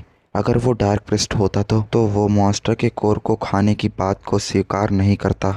उसकी मेंटल वर्ल्ड, लेकिन क्या वो और भी अजीब नहीं है? भले ही उसे ना पता हो कि मॉन्स्टर के अंदर के कोर काफी ज्यादा डेंजर होते हैं, वो इतनी घिनौनी चीज उठाकर क्यों खाएगा? वो सचमुच एक मिस्टीरियस मैन है। और अब हमें यहाँ पर कुछ बताया जाता है जिनने एक मॉन्स्टर को दूसरे मॉन्स्टर का कोर खाते देख उन लोगों की नकल की। अब कैलरी जिन से कहती है जिन अब चाहे जो भी हो जाए तुम्हें अब से मॉन्स्टर कोर को खाना बंद करना होगा। अभी तक तुम काफ़ी ज़्यादा लकी रहे हो। जिन कहता है क्या तुमको सचमुच लगता है कि मेरी मौत हो सकती है? जिन बड़बड़ाते हुए कहता है वो कह रही है कि मॉन्स्टर कोर को खाने से या तो आपकी मौत हो जाती है या आप मॉन्स्टर बनने लगते हैं, लेकिन उसके ठीक सामने एक जिंदा आदमी मौजूद है। क्या ये गवाह नहीं है? क्या उसकी ये इन्फॉर्मेशन गलत नहीं है? और अगर ये सही है और ये फैक्ट भी है, लोगों को मारने के बाद मुझे कुछ भी फील नहीं हुआ। एंड वन फैक्ट और कि मैं हमेशा लड़ना चाहता था मॉन्स्टर कोर की वजह से। जिन कैलरी से कहता है ठीक है मैं कोशिश करूंगा। कैलरी उससे चिल्लाकर कहती है कोशिश माय ऐश, तुम्हें एब्सोल्युटली उसे स्टॉप करना होगा। अगर तुम लगातार मॉन्स्टर कोर खाते रहोगे तो तुम्हारी सिर्फ जान ही नहीं खतरे में रहेगी, तुम मैजिक का इस्तेमाल नहीं कर पाओगे। जिन कहता है क्या मैं सचमुच में मैजिक का इस्तेमाल नहीं कर पाऊंगा? आई स्वेयर ये तुम्हारी जान से ज़्यादा इम्पोर्टेंट है। तुम्हारे करंट स्टेट पे माना मैनिफिकेशन करना काफ़ी ज़्यादा डिफ़िकल्ट होगा, लेकिन ज़्यादा चिंता मत करो, एटलीस्ट आपको माना आल्ट करने में सक्षम होना चाहिए। जिन कहता है माना आर्ट मतलब। अब यहाँ पर सीन कटता है, हम लोग को फोर्थ पाइनर सिटी का सीन दिखाया जाता है। पूरी टीम वहाँ पहुँचती है। जिन कहता है वहाँ पहुँचने के बाद यहाँ पहले से ही इतने ज्यादा मैकेनरीज जमा है, मतलब भाड़े के सैनिक। कैलरी कहती है अभी सरप्राइज होने का टाइम नहीं है, अभी तो ये शुरुआत है। इस काम का स्केल साइज तो एक तरफ है, लेकिन सबसे बड़ी बात यह है कि इस पूरे मिशन की देख रेख एक हॉली नाइट कर रहा है। और अब हम लोग को एक हॉली नाइट को दिखाया जाता है जिसका नाम रेमंड होता है। जिन उसे नोटिस करता है और कहता है उसको देखते हुए उसके अंदर इतना ज़्यादा इंटेंस ऑरा है, उसको मर्कनराइज से कंपेयर नहीं किया जा सकता। मैं एक नज़र में ही बता सकता हूँ कि ये कोई ऑर्डिनरी ह्यूमन नहीं है। जिन कहता है क्या जब कोई हॉली नाइट चार्ज संभालता है तो आमतौर पर इतने सारे लोग इकट्ठा रहते हैं? कैलरी जवाब देती है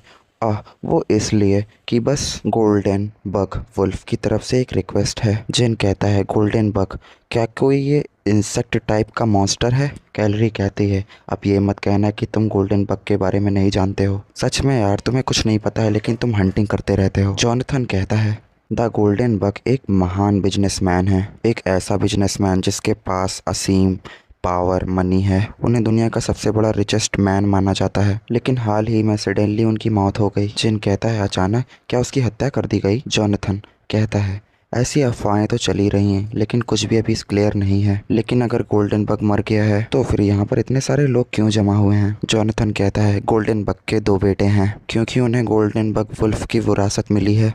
किसी को तो दोनों बेटों की संपत्ति को बैरियर के अंदर ले जाना था। इस बार यही रिक्वेस्ट है। जिन कहता है किसी बहुत बड़े अमीर टाइकून की धन दौलत को कहीं बाहर ले जाया जा रहा है। अब धन दौलत को एक साथ हिलते देख लोगों की भीड़ तो इकट्ठा होनी ही थी। अब यहाँ आवाज आती है अगली ब्लैक मर्लिन मैकनरी ग्रुप, आगे आओ। जोनाथन इसको सुनता है और वो कहता है आखिरकार अब हमारी बारी है, सबसे इम्पोर्टेंट मोमेंट। जिन मेरे साथ एक पल के लिए चलो। जोनाथन जिन को धक्का देते हुए लेके जा रहा था। जोनाथन काफी हैरान था। जोनाथन उसको अंदर लेकर जाता है और होली नाइट रायमंड से कहता है यही है वो आदमी, हमारे ग्रुप का सबसे ज्यादा मजबूत आदमी, और ये काफी ज्यादा पावरफुल है। ये वही आदमी है जिसने मैड स्कल को पकड़ा और वेयरवुल्फ को काबू में किया। वहाँ पर पीछे खड़ी हुई ऑडियंस कहती है क्या ये वही है, लेकिन ये इतना ताकतवर नहीं दिखता। जिन कहता है हेड क्रैशर, ये क्या बकवास है। जॉनथन कहता है कुछ समय के लिए इसे बर्दाश्त कर लो, सब कुछ सही हो जाएगा, अच्छा तो अच्छा होता है ना। रायमंड कहता है तेज से ब्लैक मर्लिन मैकनरी ग्रुप को पूरे 100 गोल्डन कॉइन्स, लेकिन याद रहे हमारे पास वक्त बिल्कुल नहीं है, हम कल सुबह रवाना हो जाएंगे सूरज की पहली किरण दिखने पर ही, तो इसलिए तैयार हो जाओ। जोनाथन ये सुनने के बाद कहता है लेट्स गो।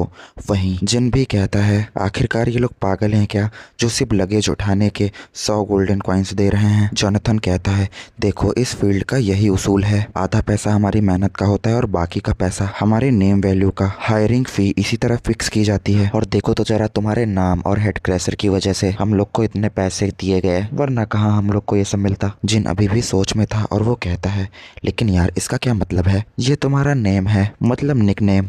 इस नाम का मतलब यह है कि तुम अपने सामने आने वाले सभी मॉन्स्टर का सर उड़ा देते हो, इसलिए हेड क्रैशर। इतना सुनने के बाद जिन अपने मन में कहता है जिस किसी ने भी यह नामकरण किया है उसकी नामकरण करने की सोच काफी ज्यादा खराब है, मतलब उसे बिल्कुल भी ज्यादा सेंस ही नहीं है। जोनाथन कहता है वाह 100 गोल्डन कॉइन्स को जीतना मानो जैकपॉट जैसा है ना। जिन ये सुनता है और अपने मन ही मन कहता है इस लेवल का फेम ये तो ठीक ही ठाक है, अच्छा है काफी, इससे मुझे माना आर्ट सीखने में मदद मिलेगी। अब यहाँ पर रात हो चुकी थी। हम लोग को एक नया सीन दिखाया जाता है जो कि मैकनरी ग्रुप क्वार्टर्स का होता है, जहां अंदर फाइटिंग चल रही होती है। 2 लोग उस फाइट को एंजॉय करते हुए चिल्ला रहे होते हैं उसको मार डालना, उसको मत छोड़ना। दूसरी तरफ अगला बंदा कहता है भागने की कोशिश मत करो। कैलरी जिन से कहती है अरेना में पार्टिसिपेट कर रहे हो, क्या तुम ठीक रहोगे? जिन कैलरी से कहता है तुमने कहा था हॉली नाइट्स माना का अच्छी तरीके से यूज करते हैं है ना, मैं इस चीज से उनका ध्यान अपनी तरफ खींचूंगा और उनसे माना आर्ट सीखने का प्लान बना रहा हूँ। ज्यादा टेंशन लेने की जरूरत नहीं है, मेरे माइंड में कुछ चल रहा है। अकॉर्डिंग टू चैनिकल्स होली नाइट्स ऐसे आदमी होते हैं कि किसी पावरफुल इंसान को देखते हैं तो वो उसमें काफी ज्यादा इंटरेस्ट लेते हैं, और अगर वो तुम्हारी ताकत को इस तरह को एक्सेप्ट करते हैं तो आपको अच्छा ट्रीटमेंट मिलेगा, और ये मेरे लिए बिल्कुल भी मुश्किल नहीं होगा। ये एक ऐसी अरीना है कि हम लोग यहाँ पर एक दूसरे की रेपुटेशन को रिस्क में डालकर लड़ते हैं। मैं उस होली नाइट्स का ध्यान यहाँ पर अट्रैक्ट करूंगा और पहले तो मैं इसको मारूंगा और अब फाइट स्टार्ट हो गई थी। वहाँ पर ओपोनेंट उसको मारता है काफी आसानी से। जिन उसके अटैक को डॉज करता है और एक जोरदार पंच मारता है और अपने पैर के नीज से उसके सर को काफी जोर से हिट करता है। और अब अरीना में बैठी ऑडियंस से काफी जोर जोर से तेज तेज चिल्लाने की आवाजें आने लगी थी। वाह, हेड क्रैशर तो अपने सचमुच नाम जैसा ही काम कर रहा है। मैं तुम्हारा अगला अपोनेंट बनूंगा कमीने। रायमंड जो एक हॉली नाइट है वो भी उस तरफ देखने लगता है। जिन अपने मन कहता है गुड, मैंने सबका ध्यान अपनी तरफ अटेंशन कर लिया है। हालांकि उनका ध्यान अट्रैक्ट करने पर मैं सेटिस्फाइड नहीं होऊंगा। असली शुरुआत तो अब होगी। हॉली नाइट्स को मुझे सीरियसली लेने के लिए मुझे और भी ज्यादा लोगों को डिफीट करना होगा। अगर मैंने ऐसे 2 या 3 लोगों को हरा दिया तो वो अपने मन में सोचेगा कि मुझ जैसा आदमी यहाँ कैसे आ गया और कहाँ से आया है। लेकिन जब मैंने यहाँ पर 10 को हराया है, अगर वह सचमुच का नाइट है तो वो इस तरीके से सोचेगा। अब यहाँ अचानक से हॉली नाइट रायमंड कहता है रैक्स उस आदमी से जाकर लड़ो। और अब जिन कहता है अब वो अपने अप्रेंटिक नाइट मतलब सबसे अच्छे नाइट को मेरे सामने भेजेगा। हॉली नाइट रायमंड ने उसको जो इंस्ट्रक्शन दिए थे मतलब रैक्स को, रैक्स कहता है अपने मन में बड़बड़ाते हुए ये चाहता है कि मैं वो मामूली मैकनरी ग्रुप के एक भाड़े के सैनिक से फाइट करूं। वहीं दूसरी तरफ जिन उसको सामने देखते हुए अपने मन ही मन कह रहा होता है और जब वो मोमेंट आएगा तब असली शुरुआत होगी। और अब जिन कहता है आई रिफ्यूज, मैं मना करता हूँ। और अपने मन ही मन कहता है माना आर्ट सीखने के लिए बातचीत की शुरुआत यहीं से होगी। और अब यहाँ पर कैलरी और जॉनथन काफ़ी ज़्यादा शॉक थे ये सब देखकर। और तो और ऑडियंस के पास भी काफ़ी ज़्यादा हैरानी भरे फेसेस थे। वहीं दूसरी तरफ रैक्स चिल्लाते हुए जिनसे कह रहा होता है तुमने आखिरकार रिफ्यूज़ क्यों किया, तुम मुझसे लड़ने से मना कैसे कर सकते हो। रैक्स काफ़ी ज़्यादा गुस्से से पागल हो रहा था। रायमंड जिनको काफ़ी ज़्यादा गौर से देख रहा था। रायमंड कहता है क्या तुमको कहीं पर चोट लगी है। जिन कहता है नहीं ऐसा नहीं है, तो तुम इस मैच को क्यों इनकार कर रहे हो। जिन काफ़ी रिस्पेक्ट देता है और कहता है हॉली नाइट मैं एक भाड़े का सैनिक हूँ मतलब मैकनरी हूँ। एक मैकनरी जो मनी और पावर के पीछे भागता है। क्योंकि मुझ जैसा एक मैकनरी हॉली नाइट से फाइट कर रहा है तो इस चीज़ को मैं मुफ्त में कैसे कर सकता हूँ, तो इसलिए मैं नहीं लड़ सकता। तो चलिए एक शर्त लगाते हैं। हॉली नाइट कहता है शर्त पूरी होने के लिए हम दोनों के पास कुछ ऐसा होना चाहिए जो हम चाहते हो। क्या कोई ऐसी चीज़ है जो मुझे तुमसे चाहिए हो सकती है। जिन कहता है ऑफ कोर्स, शायद मैं उतना महान या प्रभावशाली व्यक्ति ना हूँ लेकिन आपकी रेपुटेशन को बढ़ाने के लिए मेरे पास वाकई बहुत सारा पैसा है। ऑडियंस में काफ़ी ज़्यादा चिल्लाने की लहर थी। ये क्या पागल वागल है, वो एक हॉली नाइट से शर्त लगा रहा है जो सम्मान के साथ जीना मरना चाहता है। वो हॉली नाइट को कितना आसानी से ले रहा है। जहाँ दूसरी तरफ रैक्स अपने दांतों को पीसते हुए कहता है ये साला कमीना कहीं का। और अब वो चिल्लाकर कहता है हमें तुम्हारा पैसा नहीं चाहिए। जहाँ दूसरी तरफ रायमंड कहता है बशर्ते इस लड़ाई में होने वाले डैमेज और नुकसान तो चलो एग्री करते हैं कि इसकी जिम्मेदारी किसी की नहीं होगी और यही है जो हम चाहते हैं। जिन अपने मन ही मन कहता है मुझे यही सोचकर खुशी हो रही है कि मुझे कोई सेटलमेंट नहीं देना पड़ेगा, मैं उसे जी भर के पीट सकता हूँ। और अब जिन कहता है मैं इस चीज़ को एक्सेप्ट करता हूँ और हाँ मैच डुएल ख़त्म होने के बाद मैं बताऊँगा कि मुझे क्या चाहिए। और अब रैक्स अरीना में उतर चुका था। रैक्स और जिन दोनों लोग एक दूसरे को आंख से आंख मिलाकर घूर रहे थे। जहां ऑडियंस से आवाज़ आ रही थी आगे बढ़ो हेड क्रैशर, मैं सारी दौलत तुम पर लगाता हूं। वहीं जॉनथन पीछे से कहता है जिनसे जिन अगर स्थिति खराब हो जाए तो मुझे सिग्नल देना। जिन काफ़ी कामली रिप्लाई करता है डरने की जरूरत नहीं है, डोंट वेरी, मैं जीतूंगा।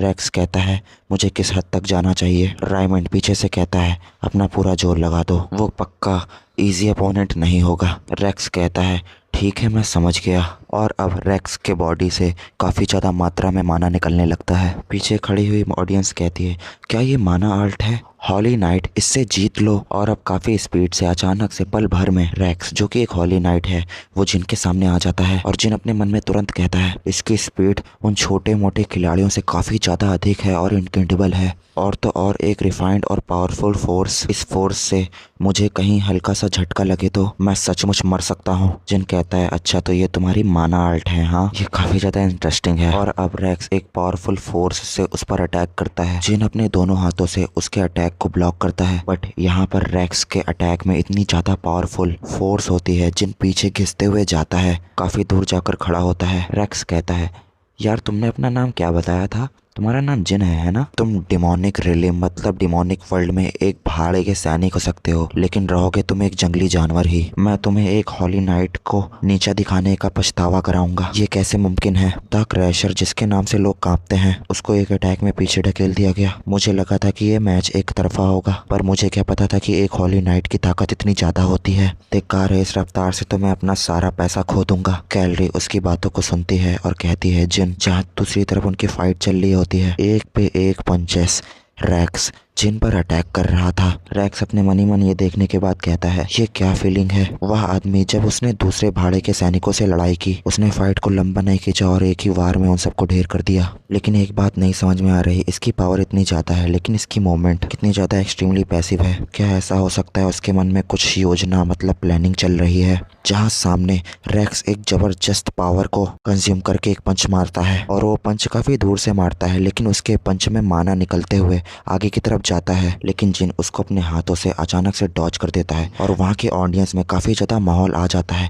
ये तो काफी ज्यादा इंसेन डॉज है। और अब जोनाथन चिल्लाते हुए कहता है काफी ज्यादा फुर्ती से, उसने अपने नंगे हाथों से हॉली नाइट की माना आर्ट्स को डिफ्लेक्ट कर दिया। क्या ऐसा पॉसिबल है? जहाँ दूसरी तरफ जिन कहता है, इसके साथ अब जिन अपने मुंह से खून को धीरे से पोंछते हुए और एक हैरानी के साथ कहता है, इसी के साथ मैंने उसके कॉम्पैक्ट पावर को मेजर कर लिया। क्या अब मुझे उसकी सहन शक्ति को देखना चाहिए? और अब जिन एक काफी ज्यादा पावरफुल पंच उसके सीने में मारता है। पंच जैसे ही पड़ता है, रैक्स के दूसरी तरफ पीठ पर शॉकिंग वेव्स जैसा निकलता है। तुरंत रैक्स का मुंह खुल जाता है। वहीं दूसरी तरफ रायमंड अपने मन में तुरंत कहता है, रैक्स को तो एक नॉर्मल सा पंच लगा है, तो वो ऐसा मुंह क्यों बना रहा है? अब ये मत कहना कि वो किसी तरीके से किसी अवसर का वेट कर रहा था, वो तो बस फाइट को एंजॉय कर रहा था। जिन रैक्स से कहता है, ओहो, मैंने इसे मारा, काफी जोर से मारा, क्या इस चीज को ये सह पा रहा है? क्या ये सब भी उसकी माना आर्ट के बदौलत है? जिन काफी डीप वॉइस में कहता है, अब मैं ये देखना चाहता हूँ कि तुम इसी तरीके के अटैक कितनी बार सह पाते हो। और अब अचानक से रायमंड अरीना में आता है और कहता है, फाइट को यहीं खत्म करो, उसमें उसका लॉस है, हम अपने वादों के अनुसार शर्त को पूरा करेंगे, तो इसे यहीं ख़त्म करते हैं। रैक्स बड़बड़ाते हुए कहता है, मैंने तो यार अभी बस शुरुआत ही की थी, सारा मजा किरकिरा हो गया, लेकिन चलो फिर भी मेरा प्लान सक्सेस हो गया। इस मैच को देख रहे लोग चिल्ला चिल्ला कर कहते हैं, हेड क्रैशर से यही उम्मीद थी, मैंने तुम पर भरोसा किया था बास्टर्ड। अब यहाँ पर हम लोग को गोल्डन बग वुल्फ मेंशन का सीन दिखाया जाता है। गोल्डन बग का पहला बेटा डेरिक और गोल्डन बग का दूसरा बेटा सेड्रिक, जिसमें वो आपस में बात करते हुए कह रहे होते हैं, तो क्या हुआ, दीवार के अंदर जाने में 10 दिन लगेंगे। ऑर्डर अलायंस के वो कमीने बदमाश, हमने उन पर इतना पैसा लगाया फिर भी 10 दिन कैसे लग सकते हैं? उन कमीनों का यही तरीका होता है, उनमें कोई ठोस बात नहीं होती, वो सिर्फ बातें करते हैं। क्या हम इतने टाइम तक ठीक रहेंगे? इसके अलावा हम लोग कर भी क्या सकते हैं? हमें बस तब तक यही प्रार्थना करनी होगी कि हमारा बॉडी, हमारी शरीर बस साथ दे। और अब हमें अगली सुबह का सीन दिखाया जाता है, जहां रायमंड एक पेड़ के ऊपर हाथ रखता है और अपने मन ही मन कहता है, माना आर्ट, बॉडी के पार्ट की तरह माना का यूज करना अपने शरीर और हथियार को बेहतर बनाने के लिए। जिसके पास हल्का सा भी टैलेंट हो वो इसे यूज कर सकता है, लेकिन ये सिर्फ उसकी प्रोफेंसी पर डिपेंड करती है। ऐसा कहा जाता है कि एक ऐसी बेसिक टेक्निक है, पहाड़ों और समुद्रों को बीच से काटने में कैपेबल है। Secret fire slash. रायमंड एक जबरदस्त स्लैश मारता है और उसके स्लैश में इतनी ज्यादा पावर होती है कि सभी पक्षी वहां जंगल से उड़ने लगते हैं। पूरा जंगल कांप उठता है। रायमंड अपने शॉट को अंदर रखता है। रैक्स आता है और कहता है, जैसा कि एक्सपेक्ट किया था लॉर्ड रायमंड, आप काफ़ी ज़्यादा अमेजिंग हैं। आप तो सभी हॉली नाइट्स की आशा हैं। मैं आपकी तरह ऐसे कैसे बन सकता हूँ इतना परफेक्ट? रायमंड काफ़ी धीमे लहजे में कहता है, पीछे हटो रैक्स। रैक्स कहता है, ठीक है मैं समझ गया, आप काम करते रहिए। जिन ये सब देखते हुए कहता है, मुझे ऐसा लग रहा है कि मैंने इसे पहले कहीं देखा है, लेकिन फिर भी क्या यही प्रॉपर माना आर्ट है? ये जो भी है एप्रिटिंकल नाइट से काफ़ी ज़्यादा बेहतर है और तो और काफ़ी ज़्यादा स्ट्रांग भी है, लेकिन फिर भी बिना किसी टेक्निक के उसे इतना काम करने में कैपेबल होना चाहिए। रायमंड कहता है, मैंने तुम्हें खुद ये दिखाया है, इसलिए ध्यान देकर इसे देखो और इस पे फोकस करो। जिन भी कहता है, हाँ मैं समझ गया। रायमंड, जब आप अपनी आर्म्स मोड़ते हैं तो नसें उभर आती हैं। जिन भी कहता है, और हाँ मसल्स सिकुड़ती हैं। रायमंड कहता है, तुमने अपने मसल्स के अंदर माना को होल्ड किया है। जिन अपने मन में सोचते हुए कहता है, अब तक तो ये कुछ वैसा ही है जैसा मुझे कैलोरी ने सिखाया था। जिन किसी चीज को नोटिस करता है और कहता है, मेरी बॉडी में बहुत ज्यादा माना एनर्जी फ्लोइंग कर रही है। मेरे अंदर इतना ज्यादा माना कब से आ गया? एक काल्म और लाइट फ्लो माना। क्या ये कैलोरी का माना है? रायमंड कहता है अब तुम उस माना को धीरे धीरे कंज्यूम करो। शुरुआत में अपनी बॉडी को हिलाना डुलाना ये काफ़ी ज़्यादा हेल्पफुल हो सकता है। रायमंड काफ़ी ज़्यादा गौर से जिन को नोटिस करता है और हल्का सा शॉक होता है और अपने मन में कहता है ये माना आर्ट सीखने के बाद तुरंत इसका यूज़ कर रहा है। अरे नहीं, इससे भी ज़्यादा इम्पोर्टेंट बात, ये अशुभ माना क्या है? मतलब ओमनियस माना। जैसा आपका दिमाग और सोच होगी वैसा ही माना आर्ट का आकार बन जाएगा। माना आर्ट का रंग रूप पूरी तरह इंसान की इनर वर्ल्ड यानी उसकी मन की गहराइयों पर डिपेंड करता है। लेकिन ऐसी माना पावर होना जो इतनी ज़्यादा खौफनाक और डरावनी लग रही है। जिन, आखिर तुम्हारे अंदर ऐसा क्या है? और अब जिन परफेक्ट एक माना आर्ट करने लगा था और प्रैक्टिस करते करते अपने मन ही मन कहता है क्या ये इसलिए है क्योंकि मेरी पकड़ इस पर काफ़ी कमज़ोर है। इसमें जितनी मेहनत लग रही है उस हिसाब से रिजल्ट उतना खास नहीं है, लेकिन ये काफ़ी ज़्यादा कूल है। मैं इसको रियल कॉम्बैट में यूज़ करने के लिए बेताब हूँ। जिन माना आर्ट सीख कर वहाँ से अलविदा लेता है और पूरा ग्रुप अपने अपने सामान के साथ वापस लौटने लगता है। इसी बीच कैलोरी जिन से कहती है क्या तुमने माना आर्ट में महारत हासिल कर ली? ये तुम्हारे लिए आसान नहीं रहा होगा लेकिन ये कमाल है। जिन कहता है ये सब तुम्हारी वजह से है कैलोरी। सबसे ज़्यादा इम्पोर्टेंट बात, क्या तुम ठीक हो? जब तुमने पहली बार मेरी हेल्प की थी तब मुझे ऐसा लगा कि तुम्हारा माना मेरे अंदर समा गया। कैली कुछ सोचती है और कहती है मैं ठीक हूँ जिन, तुमने मुझे पहले भी बचाया था तो तुम इसे गिफ्ट समझो। जिन अपने मन ही मन कहता है इतनी ज़्यादा अधिक पावर होने के बाद इसे नज़रअंदाज करना संभव नहीं था, लेकिन उसी की बदौलत मैंने माना आर्ट को काफ़ी ज़्यादा जल्दी सीख लिया। इसी बीच पीछे से एक आवाज़ आती है वाह अनबिलीवेबल, बेसिक चीज़ें सीखने के बाद भी इतनी ज़्यादा खुशी मनाना। अपनी ट्रेनिंग में लापरवाही मत करो। तुम जैसे मामूली इंसान के लिए उन्होंने वक्त निकाला, तुम्हें तो शुक्रगुजार होना चाहिए लॉर्ड रायमंड का।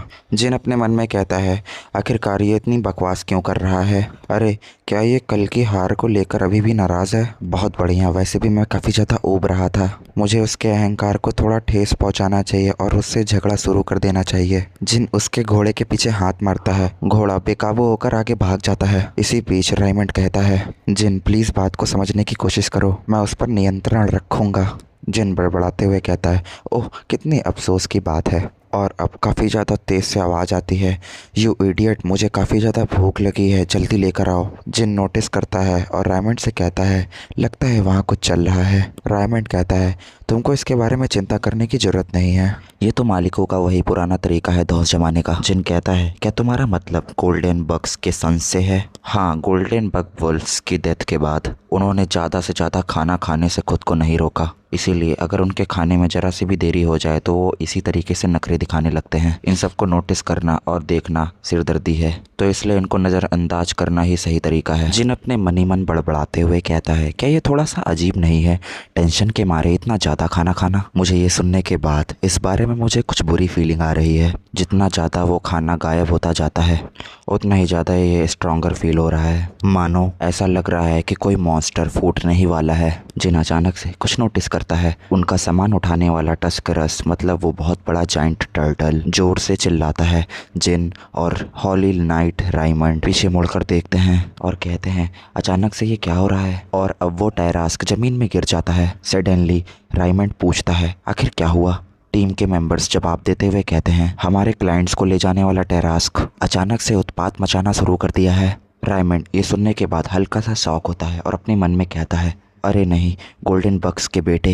रायमंड अचानक से कहता है रैक्स। रैक्स भी जवाब देता है यस सर, क्लाइंट्स की सेफ्टी हमारी पहली प्रायोरिटी है। टैरास को शांत करो, भले इसके लिए तुम्हें उसे मारना पड़े। दोनों आगे बढ़ते हैं। रैक्स कहता है ठीक है मैं समझ गया हूँ। अब यहाँ पर अचानक से एक बहुत बड़ा क्रिएचर दिखता है। कैलोरी को देखती है और चिल्लाते हुए कहती है क्या ये अबॉमिनेशन है? जिन कहता है एबॉमिनेशन मतलब एक इंसान जो डिमोनिक रिलिम के कर्मा के कारण एक मॉन्स्टर या जाइंट बन जाता है, इसी को घिनौना राक्षस कहते हैं। जिन अपने मन में कहता है क्या एक इंसान जो एक राक्षस में बदल गया? वहीं दूसरी तरफ रायमंड अपनी स्वॉर्ड के साथ उस राक्षस के पास अटैक करने के लिए जा रहा होता है। एक सीक्रेट फायर स्लैश मारता है जिससे वो मॉन्स्टर कई भागों में बट जाता है और रायमंड रैक्स को आवाज लगाता है। रैक्स भी उनके कई टुकड़े करता है। रायमंड मॉन्स्टर की तरफ देखता है और अपने मन में कहता है इसकी बॉडी दोबारा से जनरेट हो रही है और अब वो मॉन्स्टर दोबारा से जनरेट हो गया था। ये सब देखते हुए रायमंड और रैक्स काफ़ी ज़्यादा हैरान थे।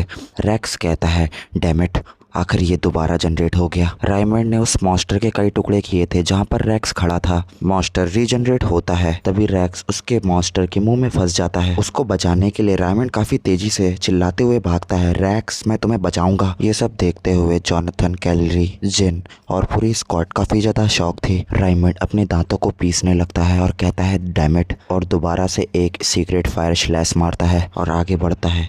कहता है रैक्स रुक जाओ, मैं तुम्हें जल्दी बचा लूंगा, तुम हार नहीं मान सकते। जिन ये सब देख रहा होता है रायमंड के ऊपर दोबारा अटैक होने वाला था, लेकिन फिर अचानक से जिन आता है और उसको वहाँ से लेकर कहीं दूर जाकर गिरता है। जिन के पीछे खड़े हुए लोग कहते हैं हॉली नाइट हार गया, क्या इसी रफ्तार से हम सब मारे जाएंगे। जिन उस क्रीचर को देखने के बाद कहता है ये एबॉमिनेशन एक इंसान है जो मॉन्स्टर में बदल गया है। अगर मैं इंटरनल कोर को खाता रहूं तो क्या मैं भी एक दिन वैसे ही बन जाऊंगा। ये मुझको सोचने पर मजबूर करता है, लेकिन अभी फिलहाल के लिए इसके बारे में सोचने का वक्त नहीं है। सबसे पहले मुझे इस घिनौनी चीज से छुटकारा पाना होगा, इनक्रेडिबल डाइजेशन, और तो और कभी ना खत्म होने वाला इंडलेस रीजनरेशन। इस रफ्तार से तो ये सिर्फ ये अंतहीन और थका देने वाली लड़ाई बनकर रह जाएगी। अपनी पावर्स को बचाते हुए मुझे इसकी वीकनेस का पता लगाना होगा।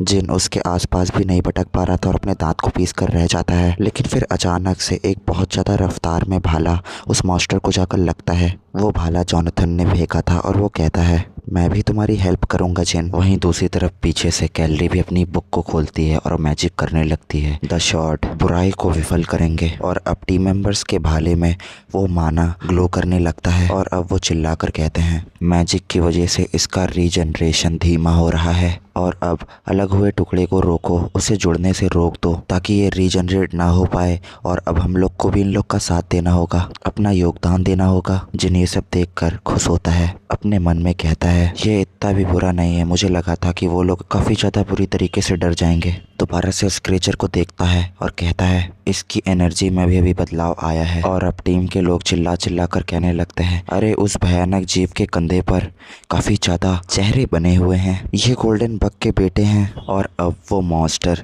दोबारा से अटैक करने लगता है। जिन काफी ज्यादा उस चीज से जूझ रहा होता है। इसी बीच जोनाथन कहता है क्या तुम ठीक हो जिन। जिन रिप्लाई करता है मैं ठीक हूँ, लेकिन सब सावधान रहो, वह चीज और भी मजबूत हो गई है। क्या ये वही समय था जब गोल्डन बग के फेस अपेयर हुए थे। अब हम क्या करें। जिन कहता है हमें बस इस पर लगातार काम करते रहना होगा, अगर हम लोग इसको एंडिंग तक काटते रहें तो सिर्फ इंटरनल कोर ही बचेगा, समस्या इसकी रीजनरेशन स्पीड में है। जोनाथन कहता है अगर समस्या यही है तो जैसे जैसे ये मजबूत होता गया हमने इसके हमले के तरीकों को भी जान लिया है। जिन एक स्माइल के साथ कहता है अगर तुम कहते हो तो मैं इसे अपनी इच्छा अनुसार काटूंगा अपने इस माना आल्ट के साथ। लो अब मैं चला। अब जिन अपनी माना आल्ट के साथ उस मॉन्स्टर को अलग अलग स्टाइल में काट रहा था, जहां दूसरी तरफ टीम के मेंबर्स उसको रीजनरेट होने से रोक रहे थे। अब जिन उसको अंत तक काटने के बाद उसके कोर तक पहुंच जाता है। जिनके सामने उनका कोर दिखाई दे रहा था। जिन उसको देखता है और कहता है इट्स ओवर, और एक स्लैश मार देता है उस कोर पर। सब देख रहे थे और अब वो मॉन्स्टर का कोर दो भागों में बट गया, जमीन पर गिर गया। अभी टीम के सारे लोग चिल्ला चिल्ला कर कहने लगते हैं हम लोग जीत गए, हमें तो यकीन भी नहीं होता हम लोग ने इस भयानक चीज को हरा दिया, हमारी रेपुटेशन में जबरदस्त उछाल आने वाला है। Great work everyone. जिन उस कोर को नोटिस करता है और देखता है जिस कोर को उसने बीच से काटा वो कोर दोबारा से आपस में जुड़ गया। पूरी टीम खुशी मना रही थी। उन सबको कोई पेड़ के पीछे से देख रहा था। एक लड़की उनको पीछे से नोटिस कर रही होती है और वो कहती है गोल्डन बग्स के बेटे डेरिक एंड कैड्रिक आखिर तक अपने पिता से बिल्कुल अलग नहीं थे। बेचारे वो इतने ज़्यादा कायल और निकम्मे कैसे हो सकते हैं। और अब वो लड़की जिनको नोटिस करती है और कहती है हाँ क्या ये वही है जिसने उस अबॉमिनेशन से लड़ाई की। आखिरकार ये है कौन, और तो और वो आखिरकार इंटरनल कोर क्यों ले रहा है। रात हो चुकी थी। जिन एक जगह बैठा था आग के पास। वो अपने बैग से उस कोर को निकालता है और खाता है। जैसे ही वो उसे खाता है तभी वो अचानक से किसी जगह पर पहुंच जाता है। वो कहता है आखिरकार ये क्या है। ये किसी की मेमोरी है, जिस लड़की को भी हम लोग ने पहले देखा जो जिनको नोटिस कर रही थी। इस मेमोरी के अंदर वो लड़की भी होती है और वो गोल्डन बग के बेटे से कह रही होती है सच्चाई तो ये है, तुम्हारे बाप गोल्डन बग की मौत उनकी अपनी ही नाकामियों का नतीजा है। तो अगर तुम जिंदा रहना चाहते हो तो तुम मुझे रिजल्ट दिखाओ कि तुम क्या कर सकते हो। और देखने से ऐसा लग रहा था कि तुम मुझे दिखाओ कि तुम कितने ज़्यादा स्पेशल हो और क्या तुम में इतनी काबिलियत है कि तुम मेरा साथ दे सको। और अब वो लड़की उसकी आंख पर एक ड्रॉप डालती है जो काफ़ी ज़्यादा गंदी तरीके से रिएक्ट करता है उसकी बॉडी पे और वो दर्द के मारे तड़पने लगता है। और फिर अचानक से सीन प्रेजेंट में आता है। जिन को उल्टी जैसा लग रहा था और वो वहाँ से उठता है, भागता है और जाकर उल्टियाँ करने लगता है। ये बहुत ही रेयर है, पर अगर कोई इस मॉन्स्टर का इंटरनल कोड निकाल कर खा ले तो उसे उस मॉन्स्टर की पावर मिल जाएंगी। बस इतना ही नहीं, कभी कभी तो वो मॉन्स्टर की यादें भी ऑब्जॉर्व कर लेता है। जिन अपने मन में सोचते हुए कह रहा था सोचा जाए तो इस इंटरनल कोड के बहुत सारे साइड इफ़ेक्ट हैं। क्या अभी अभी जो याद आई वह याद गोल्डन बग के बेटों में से किसी एक की थी। उनकी आंखों में कुछ डालने के बाद वो खौफनाक दरिंदों में बदल गए। उनका कहना है कि जब इंसान पर कर्मा का असर होता है तब ऐसे ही अबॉमिनेशन पैदा होते हैं। क्या इसका मतलब ये है कि उस लिक्विड में कर्मा शामिल था और उस केस में वो वुमेन एक डार्क प्रीस्ट है। इसी बीच पीछे से कैलरी आती है और कहती है जिन अब हम लोग को यहाँ से चलना चाहिए। ओ माय वे, तुम्हें इतना ज़्यादा स्वेटिंग क्यों हो रही है? क्या हुआ? अब ये मत कहना कि तुमने किसी इंटरनल कोर को दोबारा खाया है। क्या तुमने खाया? जिन कहता है क्या मुझे इसके बारे में दूसरों को बताना चाहिए, लेकिन मैं इसे कैसे समझाऊंगा कि मैंने एक मॉन्स्टर की यादें देखी हैं, वो भी इस इंटरनल कोर के साइड इफ़ेक्ट की वजह से। ज़रूरत से ज़्यादा बोलना कहीं किसी गलत फहमी की वजह ना बन जाए। जिन आगे बढ़ते हुए कहता है डोंट वेरी, ऐसा कुछ नहीं है। जिन अपने मन ही मन कहता है फ़िलहाल के लिए ऐसे सीक्रेट ही रखते हैं। और अब वो प्रीस्ट उसको नोटिस कर रही थी पेड़ के पीछे से। लड़की कहती है क्या वो कोई साजिश रच रहा है? ऐसा बंदा जो इंटरनल खोर को सीधा निकल जाता है, वो ऑर्डर अलायंस के लिए काम कर रहा है। मैं बहुत क्यूरियस हूँ जब मैं उससे दोबारा मिलूंगी, क्या हम एलीज बनेंगे या एनिमी बनेंगे। अब यहाँ पर नया सीन दिखाया जाता है जहाँ पर रैक्स के फ्यूनरल पे सब खड़े थे। मैं हारमनी के गॉड से प्रार्थना करता हूँ। रैक्स वो सबसे ज़्यादा बहादुर था, उसने अपनी सारी लाइफ शांति के लिए समर्पित कर दिया। कृपया उस पर नज़र रखें ताकि उसकी लाइफ व्यर्थ ना हो। रायमंड के पीछे खड़ा हुआ जिन अपने मन ही मन कहता है भले ही हम दोनों ने एक ही बार ड्यूल किया है। वह काफ़ी ज़्यादा यंग दिखता था, ये बहुत दुख की बात है। रायमंड किसी चीज़ को नोटिस करता है। रुको, आखिरकार वो क्या है? Red wolf. रायमंड अपनी शॉर्ट को ज़मीन में गाड़ते हुए कहता है मैं धन्यवाद देता हूँ। जिन अचानक से कहता है तुम अचानक ये क्या कर रहे हो? मैं ईए शांति के देवता को धन्यवाद कर रहा हूँ। देखा जाए तो हमारे ऑर्डर अलायंस में रेड वुल्फ को ही ईए के सबसे करीबी साथी माना जाता है। अब इस वक्त इस रेड वुल्फ का सामने आना इस बात का सबूत है कि देवता ईए हमें अपना सहारा दे रहे हैं, हमें तसल्ली दिला रहे हैं। जिन कहता है देवता का करीबी, पर ये तो मेरा पालतू कुत्ता पेटमट है। आखिरकार तुम लोग इसे क्या समझ रहे हो? रायमंड काफ़ी गुस्से से कहता है ये अपमान है, तुम्हारी हिम्मत कैसे हुई कि रेड वुल्फ को पालतू कुत्ता बोलने की? और तो और वो मॉन्स्टर ऐसी प्रजाति का है ही नहीं कि जिसे कोई उसे काबू कर सके। जिन कहता है बड़बड़ाते हुए इसे यकीन ही नहीं हो रहा और अब वो आवाज़ लगाता है हे मट यहाँ आना। जिन हल्का सा सीरियस होता है और कहता है एक्टिंग करना बंद करो और यहाँ आओ। रेड वुल्फ हल्का सा घबराता है और तुरंत ही आता है और आकर बैठ जाता है। रायमंड कहता है वेट, क्या ये सच है? रायमंड उस रेड वुल्फ और जिन को इस तरीके से देखता है और कहता है ये एक ऐसा मॉन्स्टर है जिसे पूरा ऑर्डर काबू नहीं कर पाया, तो फिर इसे एक मामूली सा इंसान कैसे काबू कर सकता है? जिन कहता है मैंने एक वेयरवुल्फ को मार डाला, तब से ये मेरा पीछा करता है, या यूँ कहो कि मुझे फॉलो करता है। रायमंड काफ़ी ज़्यादा शॉक होता है और कहता है क्या क्या मतलब? आखिरकार ये है कौन? रायमंड कहता है जिनसे जिन क्या मैं तुमसे एक फेवर ले सकता हूँ? अगर इस रेड वुल्फ का कोई नाम नहीं है तो क्या तुम इसका नाम रैक्स रख सकते हो? पहली बात तो ये ऐसे मॉन्स्टर को जिसे हमारा ऑर्डर काफ़ी ज़्यादा पवित्र मानता है उसे पालतू कुत्ता कहना थोड़ा अपमानजनक है। और दूसरा पॉइंट ये है कि हमारा मकसद इस डिमोनिक रिलेम को साफ करना और शुद्ध करना है, और हमारा ये इरादा बिल्कुल पक्का है। मैं ये कामना करता हूँ कि रेक्स की वह इच्छा शक्ति कभी समाप्त ना हो और आगे बढ़ती रहे, क्योंकि उसने आखिरी तक अपनी तलवार नहीं छोड़ी। प्लीज़ उस रेड वुल्फ को जाने दो और उसके नाम को रेक्स रख दो और उसकी लेगेसी को आगे बढ़ाओ। जिन बड़बड़ाता है और कहता है रेक्स लेगेसी, हाँ। जिन उस रेड वुल्फ से पूछता है क्या तुम इस चीज़ से ओके हो? In that case I understand, मैं इसका नाम रेक्स रखूँगा। रायमंड कहता है थैंक यू सो मच। इसी बीच अचानक से आवाज़ आती है। ओह, लगता है कि ओल्ड मैन ने गलत टाइम पर अपीयर हुए हैं एल्डर्स। जिन अचानक से कहता है ये एक एल्डर हैं? क्या ये एक इस एरिया के हाईएस्ट अथॉरिटीज़ में से एक हैं? अब हमें इन एल्डर के बारे में बताया जाता है। ये elder of the third pioneer city, इनका नाम बाऊ है। रायमंड कहता है वेलकम एल्डर। इसी बीच बाऊ एल्डर से कहते हैं रायमंड, इतने दुख भरे समय में आने के लिए मैं तुमसे माफ़ी चाहता हूँ। रायमंड कहता है बिल्कुल नहीं एल्डर, वैसे आपका यहाँ आना कैसे हुआ? बाऊ कहते हैं मैं इसलिए आया हूँ कि गोल्डन बग के बेटों की मौत की इन्वेस्टिगेशन ज़रूरी है। रायमंड कहता है होल्ड ऑन, क्या आपको अभी भी लगता है कि उन लोगों को इन्हीं ने मारा है? जिन बड़बड़ाते हुए कहता है रुको, क्या हम पर शक किया जा रहा है? मुझे लगता है कि ये सही है, क्योंकि क्लाइंट की मौत तब हुई जब हम उनका भारी भरकम खजाना ले जा रहे थे ट्रांसपोर्ट करने के लिए। ऐसे में किराए के सैनिकों पर शक करना लाजमी है। रायमंड कहता है क्या मेरा एविडेंस काफ़ी नहीं था? भाऊ कहते हैं नहीं, वो काफ़ी था।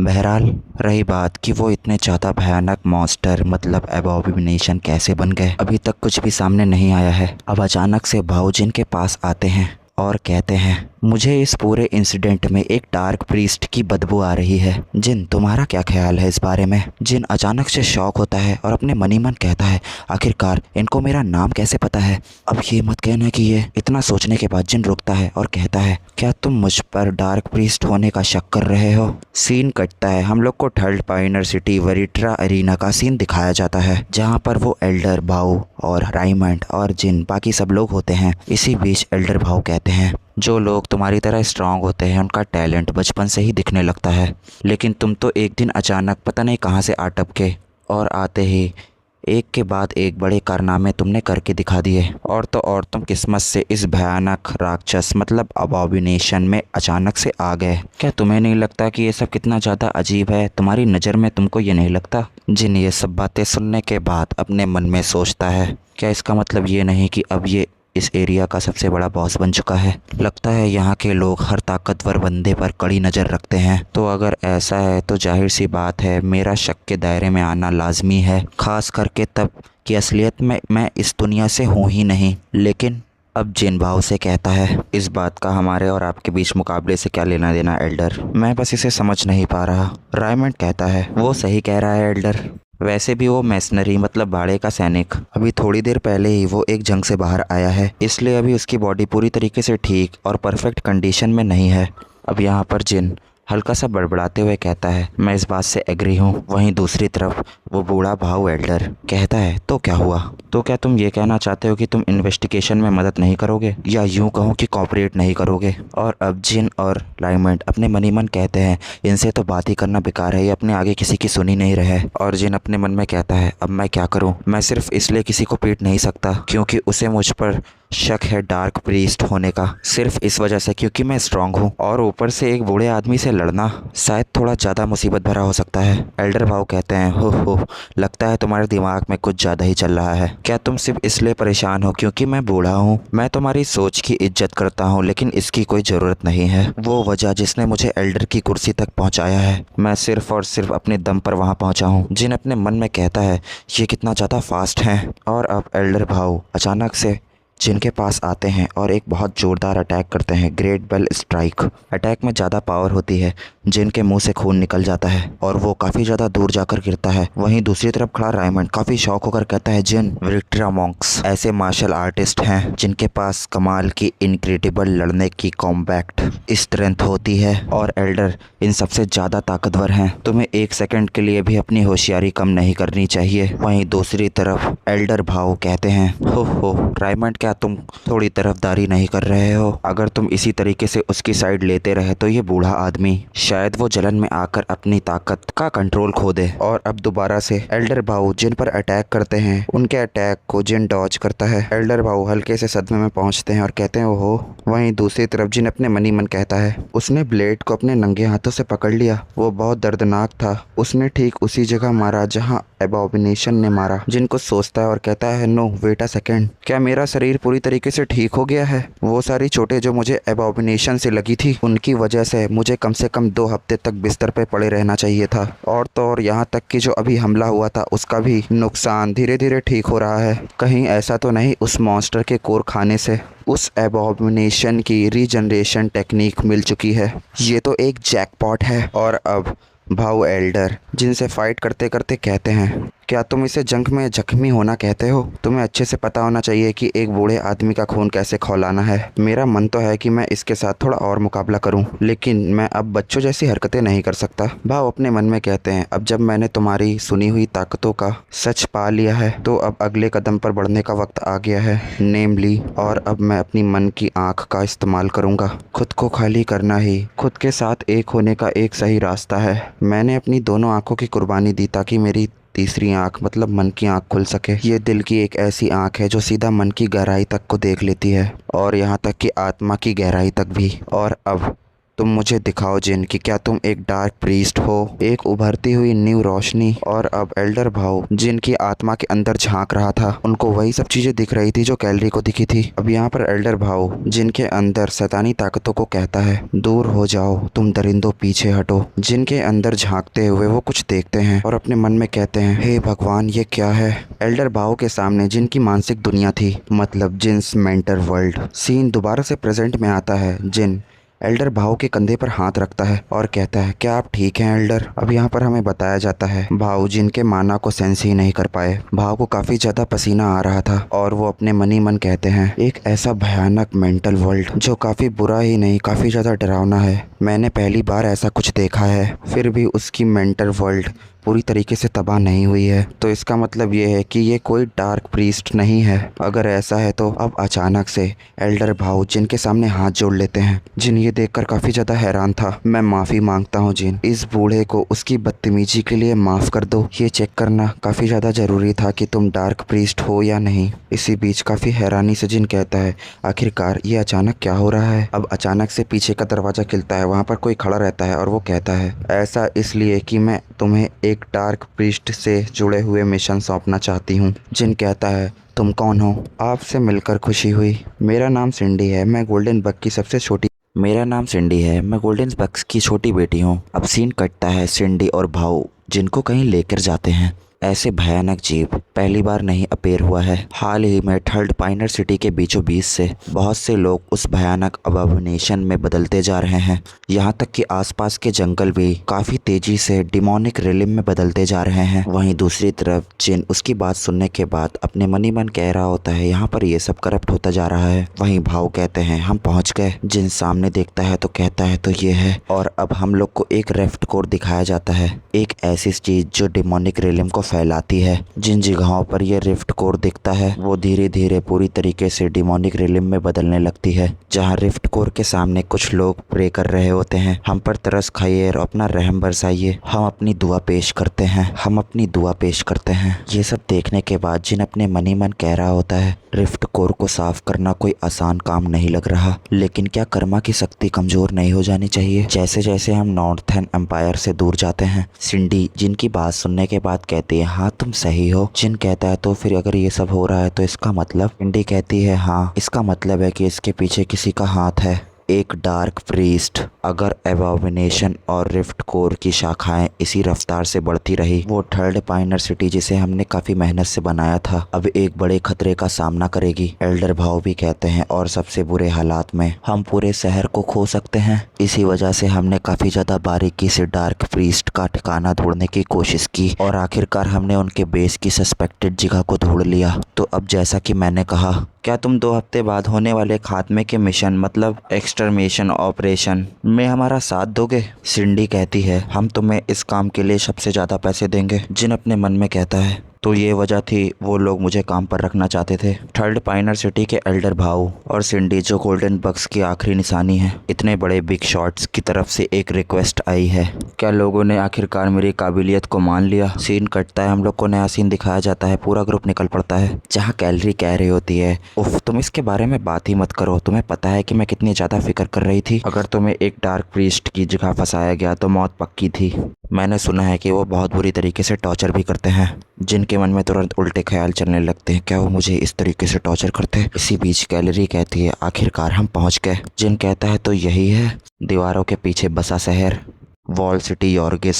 ये इतना बड़ा खतरा है कि इसका पाइनर सिटी से भी कोई मुकाबला नहीं, लेकिन ये इस दुनिया की सबसे महफूज जगह है। क्या मैं यहाँ रह पाऊंगा? लेकिन अभी सही वक्त नहीं है। सुनो रायमंड, सब लोग ध्यान दें, आगे बढ़ने से पहले हम लोग एक छोटा सा ब्रेक लेंगे। जोनाथन काफी शौक होकर कहता है क्या तुम थर्ड पाइनर सिटी के लिए निकल रहे हो? जिन जोनाथन को बताता है हाँ मुझे एक नया काम मिला है। जोनाथन काफी सस्पिशियस तरीके से कहता है हाँ लेकिन ये इतनी अचानक कैसे? हाँ मैं जानता हूँ कि काम खत्म होने के बाद अपने अपने रास्ते ही निकल जाना बिजनेस का दस्तूर है, लेकिन यार ये हमेशा थोड़ा उदास कर देता है। जिन हल्का सा नर्वस होके उदास होके कहता है सही कहा तुमने, अब तुम लोग क्या करोगे? जोनाथन कहता है वेल मैं थोड़ी ड्रिंक करूंगा, उसके बाद थोड़ी और ड्रिंक करूंगा। उसके बगल में खड़ा बंदा वो भी कहता है मेरा भी कुछ ऐसा ही प्लान है। जिन कहता है ये लोग भी ना हद है, और तुम्हारा क्या प्लान है कैलरी? कैलरी कहती है वेल मुझे लगता है कि मुझे कोई दूसरा काम ढूंढना पड़ेगा। जिन उससे पूछता है क्या तुमने इस बार काफी पैसे नहीं कमाए? कैलरी कहती है पैसा तो ठीक ठाक मिल गया, लेकिन मैजिक टावर जाने के लिए जितने पैसे चाहिए ये उससे अभी भी बहुत कम है।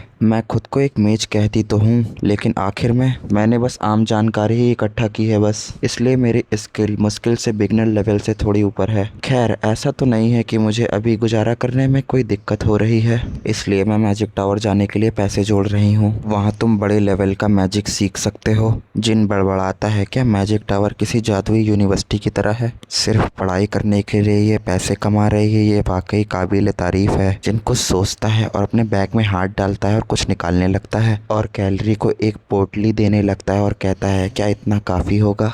कैलरी कहती है तुम ये क्या? जिन बोलता है ताकि तुम मैजिक टावर पहुंच सको, उसमें ये तुम्हारी मदद करेंगे। कैलरी हक बकाती है और कहती है क्या? ओह ये बिल्कुल नहीं, मैं इतनी बेशरम नहीं हो सकती, मैं इसे कैसे कबूल कर सकती हूँ? जिन कहता है मैं इसे मुफ्त में नहीं दे रहा हूँ क्योंकि मैं तुम्हारा कर्जदार हूँ कैलरी, इसे एक तोहफा समझो।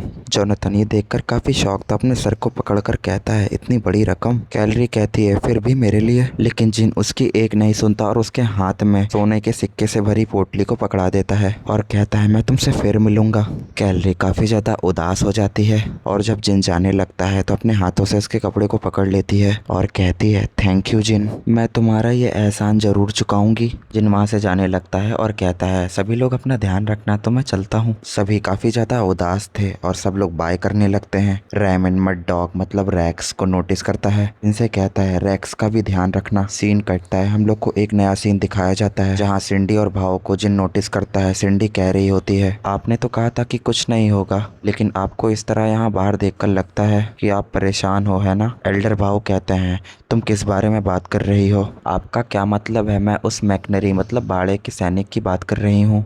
ऐसा लगता है कि उस जिन ने एक मॉन्स्टर कोर खा लिया है। एल्डर भाव कहते हैं सिर्फ इसलिए कि उसने एक मॉन्स्टर कोर खा लिया है, उसे एक डार्क प्रीस्ट मानना सही नहीं लगता। हाँ आप बहुत ही खतरनाक बात कर रहे हैं, अगर आप मॉन्स्टर कोर खाते हैं तो आप ताकत के नशे में चूर हो जाएंगे और अपना होशो हवास खो दोगे।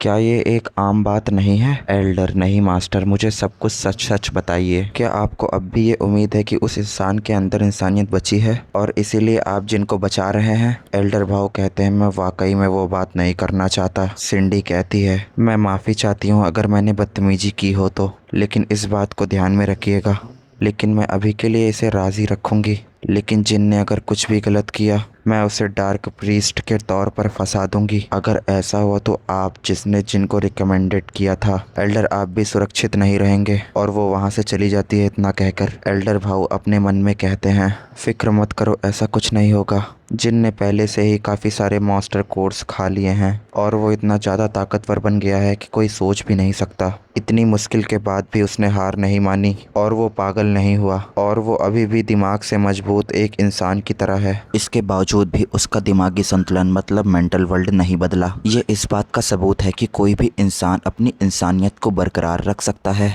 और यहाँ तक कि मॉन्स्टर कोर खाने के बाद भी दुनिया अभी जिनको एक्सेप्ट करने के लिए तैयार नहीं है। इसलिए मैं इस सच को राज रख रहा हूँ। मुझे पूरा यकीन है इस दुनिया में ये एक बहुत बड़ी उम्मीद लाएगा। और अब फर्स्ट एक्सपीडिशनरी फोर्स के साथ जिन वहाँ पर निकल चुका था अपने काम की ओर, और अब यहाँ पर कोई फर्स्ट एक्सपेंडरी फोर्स में जुनून को जगाते हुए कह रहा होता है, ठीक वैसे ही जैसे प्यार करने का एक वक्त होता है और नफरत करने का भी एक वक्त होता है, अगर शांति का भी एक वक्त होता है तो एक वक्त लड़ने का भी होता है। उसने मेरे हाथों की तरफ इशारा किया और तलवार उठाने की कमांड दी, और मेरे हार्ट की तरफ उसने इशारा करते हुए कहा, भरोसे के साथ बुराई का सर्वनाश करने के लिए। जहाँ दूसरी तरफ जिन अपने जोर जोर से सर पर पत्थर मार रहा था उसको एक वॉरियर नोटिस करता है और वो कहता है, आखिरकार इस बंदे को हुआ क्या है।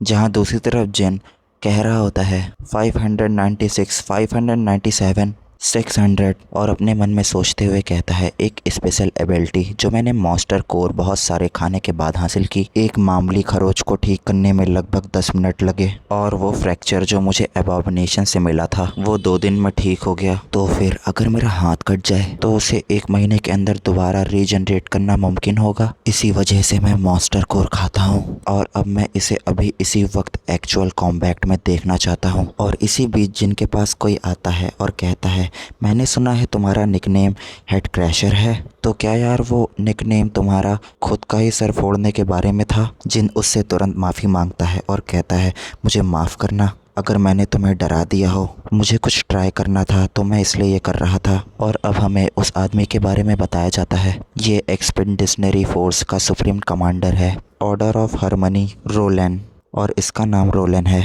रोलन काफ़ी हंसते हुए कहता है, नहीं नहीं ऐसा नहीं है, मुझे तुम्हारे जैसे काबिल और जीनियस लोग पसंद है। माना जाता है जो जीनियस होता है उसका दिमाग थोड़ा हिला हुआ होता है। जीनियस मैं तुम्हारी ही बात कर रहा हूँ। जिन हल्का सा शौक होता है और अपने मन में कहता है, आखिरकार ये बंदा मुझे जीनियस क्यों बोल रहा है, मेरा इससे ज़्यादा मेल जोल बढ़ाने का कोई इरादा नहीं है। जिन उसकी बात को बीच में ही काट देता है और उससे कहता है, सबसे ज़रूरी बात, आखिरकार हमारा प्लान क्या है। रोलन कहता है, बिल्कुल तुमने एक जीनियस की तरीके से बात की, तुम काफ़ी ज़्यादा बेसब्र हो। रोलन कहता है, हम थर्ड पाइनर सिटी के नॉर्थ वाली जंगल में जा रहे हैं। पहले हम अपने सामने वाले रिफ्ट कोर को साफ करेंगे, फिर उनके सेंटर की तरफ बढ़ेंगे। जब तक हम वहां पहुंच नहीं जाते तब तक हमें लड़ाई के सटीक समय का पता नहीं चलेगा, लेकिन हमारा गोल लड़ाई को 10 दिनों के अंदर ख़त्म करना है। जिन कहता है, वो जंगल इतना भी बड़ा नहीं होना चाहिए, क्या 10 दिन बहुत ज़्यादा नहीं है। रोलन कहता है, एक जीनियस से यही उम्मीद थी। हाँ, आमतौर पर तो वो काफ़ी लंबा समय होता है, लेकिन उन रिफ्ट कोर की वजह से मॉन्स्टर का इलाका और भी ज़्यादा बढ़ गया है। रोलन के पीछे से एक काफ़ी तगड़ा मॉन्स्टर अटैक करता है। वहीं दूसरी तरफ जिनके बगल में खड़ा हुआ वॉरियर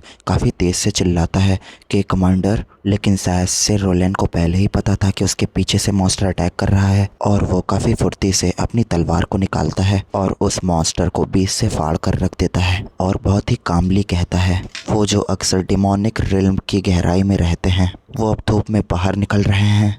और वहीं अब और भी तादाद में कुछ मॉन्स्टर्स अटैक करने के लिए आगे बढ़ते हैं कुछ फोर्सेस की तरफ, और वो मॉन्स्टर मिट्टी के अंदर ही अंदर आगे बढ़ते हैं। उसी में से एक वॉरियर चिल्लाते हुए कहता है, सब लोग प्रिपेयर हो जाओ बैटल के लिए। एक मॉन्स्टर आगे की तरफ काफ़ी ज़ोर से बढ़ता है और एक वॉरियर को नोच नोच कर खाने लगता है। जिन काफ़ी हैरानी से देखता है और अपने मन में कहता है, लिच रैट्स, क्या ये लोग हमेशा से ही ज़मीन के अंदर खुदाई करने में माहिर थे। वहीं दूसरी तरफ रोलन चिल्लाता है और बोलता है, लड़ते वक्त तुम लोग अपनी पीठ बचा कर रखो, अगर तुमने उन्हें पीठ दिखाई तो इसका मतलब तुम लोग गए। रोलन जिन की तरफ भी नोटिस करता है और जिनसे कहता है, हे जीनियस, अपने पीछे देखो। अब जिनको काफ़ी ज़्यादा तादाद में लिच रैट्स अटैक कर देते हैं। जिन बस शांति से खड़ा रहता है और कुछ नहीं करता। रोलन चिल्लाते हुए कहता है, आखिरकार तुम कर क्या रहे हो, तुम पागल हो गए हो। वहीं अपना जिन लिच रैट्स को बीच बीच से फाड़ कर उनके कोड्स को निकाल कर खाने लगता है और अपने मन ही मन कहता है, अगर मैं इन लिच रैट्स को खा जाऊं तो मैं इनकी एबिलिटी हासिल नहीं कर पाऊंगा। मुझे सच में नहीं लगता कि मुझे ज़मीन के अंदर खुदाई करने की एबिलिटी की ज़रूरत है।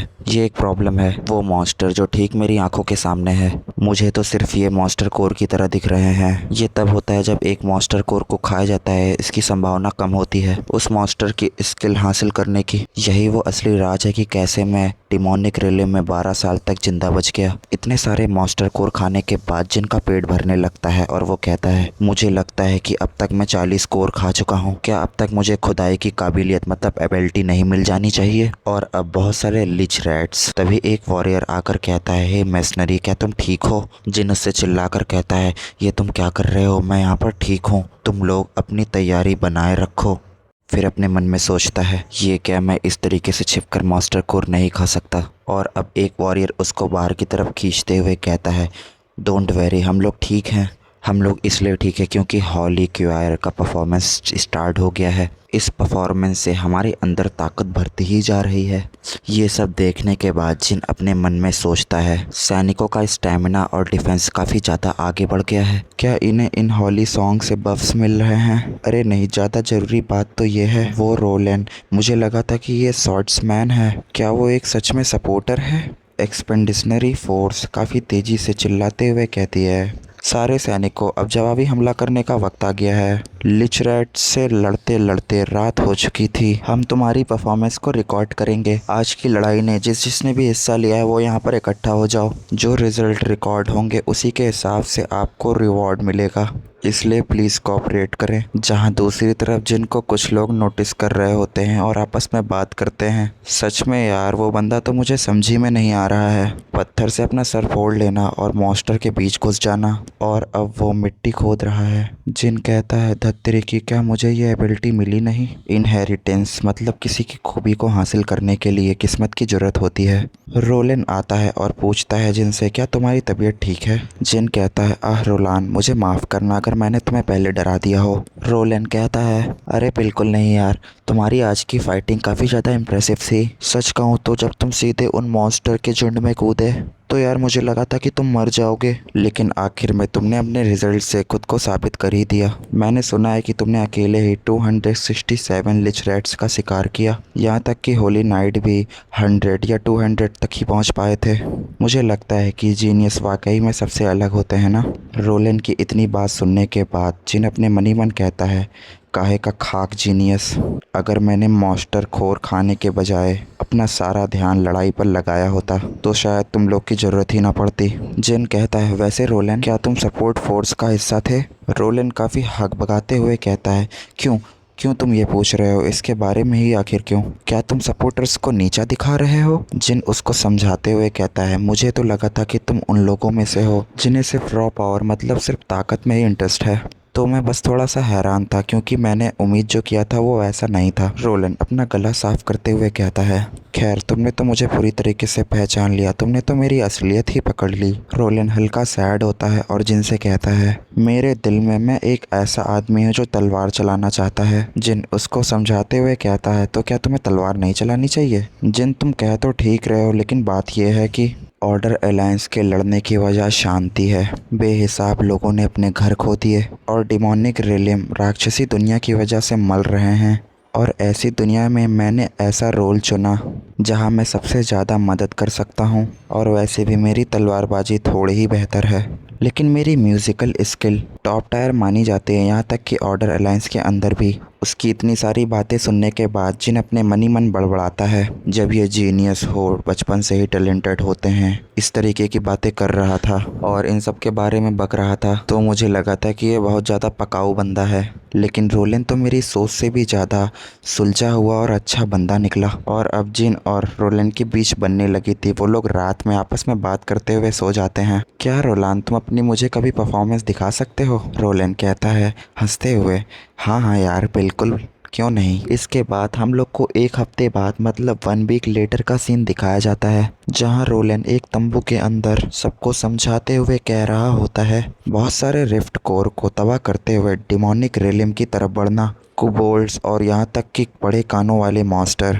और ये बात तो बिल्कुल सच है, हम लोग जितना गहराई में जा रहे हैं हमें उतने ही ज़्यादा ताकतवर मॉन्स्टर मिल रहे हैं। और सैनिकों का हौसला कैसा है। तभी उनमें से एक वॉरियर कहता है वो शुरुआत के मुकाबले से कई ज़्यादा जोश में है। रोलन कहता है फिर से बोलना, मैंने सुना नहीं। और वो वॉरियर हल्का सा डरते हुए और हिचकिचाते हुए कहता है वो असलियत ये है कि इसी बीच हम लोग को जिन को दिखाया जाता है जो कि एक के बाद एक मॉन्स्टर को ढेर किए जा रहा था और उनके कोर्स को निकाल कर खा रहा था। और कोर खाते हुए कहता है धत्तरी की एक और बेकार निकल गया। लेकिन सीन वापस से वहीं पर आता है जहाँ पर रोलन और वो वॉरियर बात कर रहे थे। वो मैकनरी हर एक मॉन्स्टर को सामने आते ही ख़त्म कर रहा है। ये सुनने के बाद रोलान जोर से हंसते हुए कहता है एक अकेले मैसनरी से पीछे छूट गए, क्या इससे ऑर्डर अलायंस को ठेस नहीं पहुंचती। तभी दूसरा वॉरियर कहता है ये कोई हंसने की बात नहीं है सोल्जर, अपने सैनिक जरूरत से ज़्यादा रिलैक्स हो गए हैं और वो जिन परफॉर्मेंस का बहुत बड़ा हिस्सा लेने वाला है। रोलिन कहता है अरे अच्छी बात तो अच्छी ही होती है ना, उसकी वजह से हमारा शायद ही कोई बंदा मारा गया है या घायल हुआ है।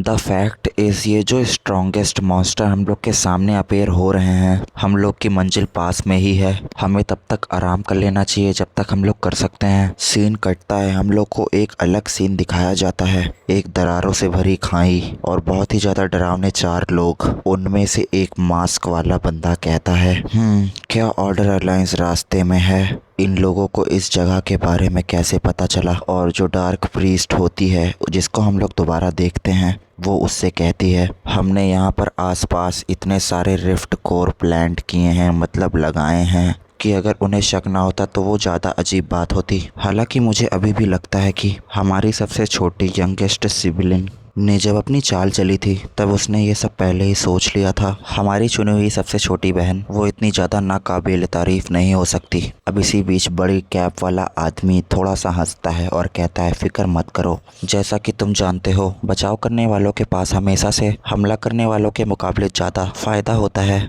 दुश्मन का रिएक्शन हमारी उम्मीद से थोड़ा ज़्यादा जल्दी मिल गया। जो भी हो ये किसी काम में रुकावट नहीं डालेगा हमारे ग्रेट प्लान डार्कनेस में। और अब रोलन और जिन और पूरी फोर्स आगे की तरफ बढ़ रही थी और वो किसी जगह पर पहुंचते हैं। उनके आगे एक बहुत ही बड़ी खाई दिखती है। रोलन कहता है रुक जाओ, ये क्या है, आखिरकार ये किस तरीके का पागलपन है। उनके आगे एक बहुत खतरनाक सिचुएशन आ चुकी थी। यहीं पे चैप्टर ख़त्म होता है। तो दोस्तों अब ये ग्रेट प्लान ऑफ डार्कनेस आखिर क्या है। क्या हमारा हीरो इस भयानक जाल से बच पाएगा या फिर दुश्मन बाजी मार लेंगे। ये सब जानने के लिए बने रहिए हमारे साथ। अगले चैप्टर आते ही तुरंत मैं एक्सप्लेन करूँगा। तब तक के लिए वीडियो को लाइक करो और सब्सक्राइब करो और कमेंट करना बिल्कुल भी मत भूलना नेक्स्ट पार्ट। पिछली वीडियो में 800 लाइक्स आए थे तो इस बार एम करते हैं 1000 लाइक का। भाइयों अब हमारी 80 मानवा फैमिली बड़ी हो रही है और अब मैं चाहता हूँ कि मैं अपनी वॉइस क्वालिटी को नेक्स्ट लेवल पर ले जाऊँ। एक नया सेटअप और एक नया माइक प्लान कर रहा हूँ ताकि आपको और मज़ा आए और थोड़ी वॉइस मेरी क्लियर क्रिस्टल सुनाई दे। और अगर आप इसमें मेरा साथ देना चाहते हैं, थोड़ा सपोर्ट कर सकते हैं। आपकी थोड़ी सी हेल्प भी मेरे लिए बहुत बड़ी बात होगी। तो नीचे दिए गए लिंक पर, मतलब मेरी UPI ID पर थोड़ा सा छोटा सा कंट्रीब्यूट कर सकते हैं। ज़रूरी नहीं है कि आप करें, आपके मन के अनुसार आप थोड़ा सा कंट्रीब्यूशन 10, 20, 50 जितना भी करना चाहे कर सकते हैं। तो यार हो सके तो मदद करना, अदरवाइज़ कोई ज़रूरत नहीं है। मैं इसी माइक से वीडियो बनाता रहूँगा। आपका प्यार और सपोर्ट ही काफ़ी है मेरे लिए। अगर हो सके तो नया माइक जल्दी ही आ जाएगा। तब तक के लिए बाय।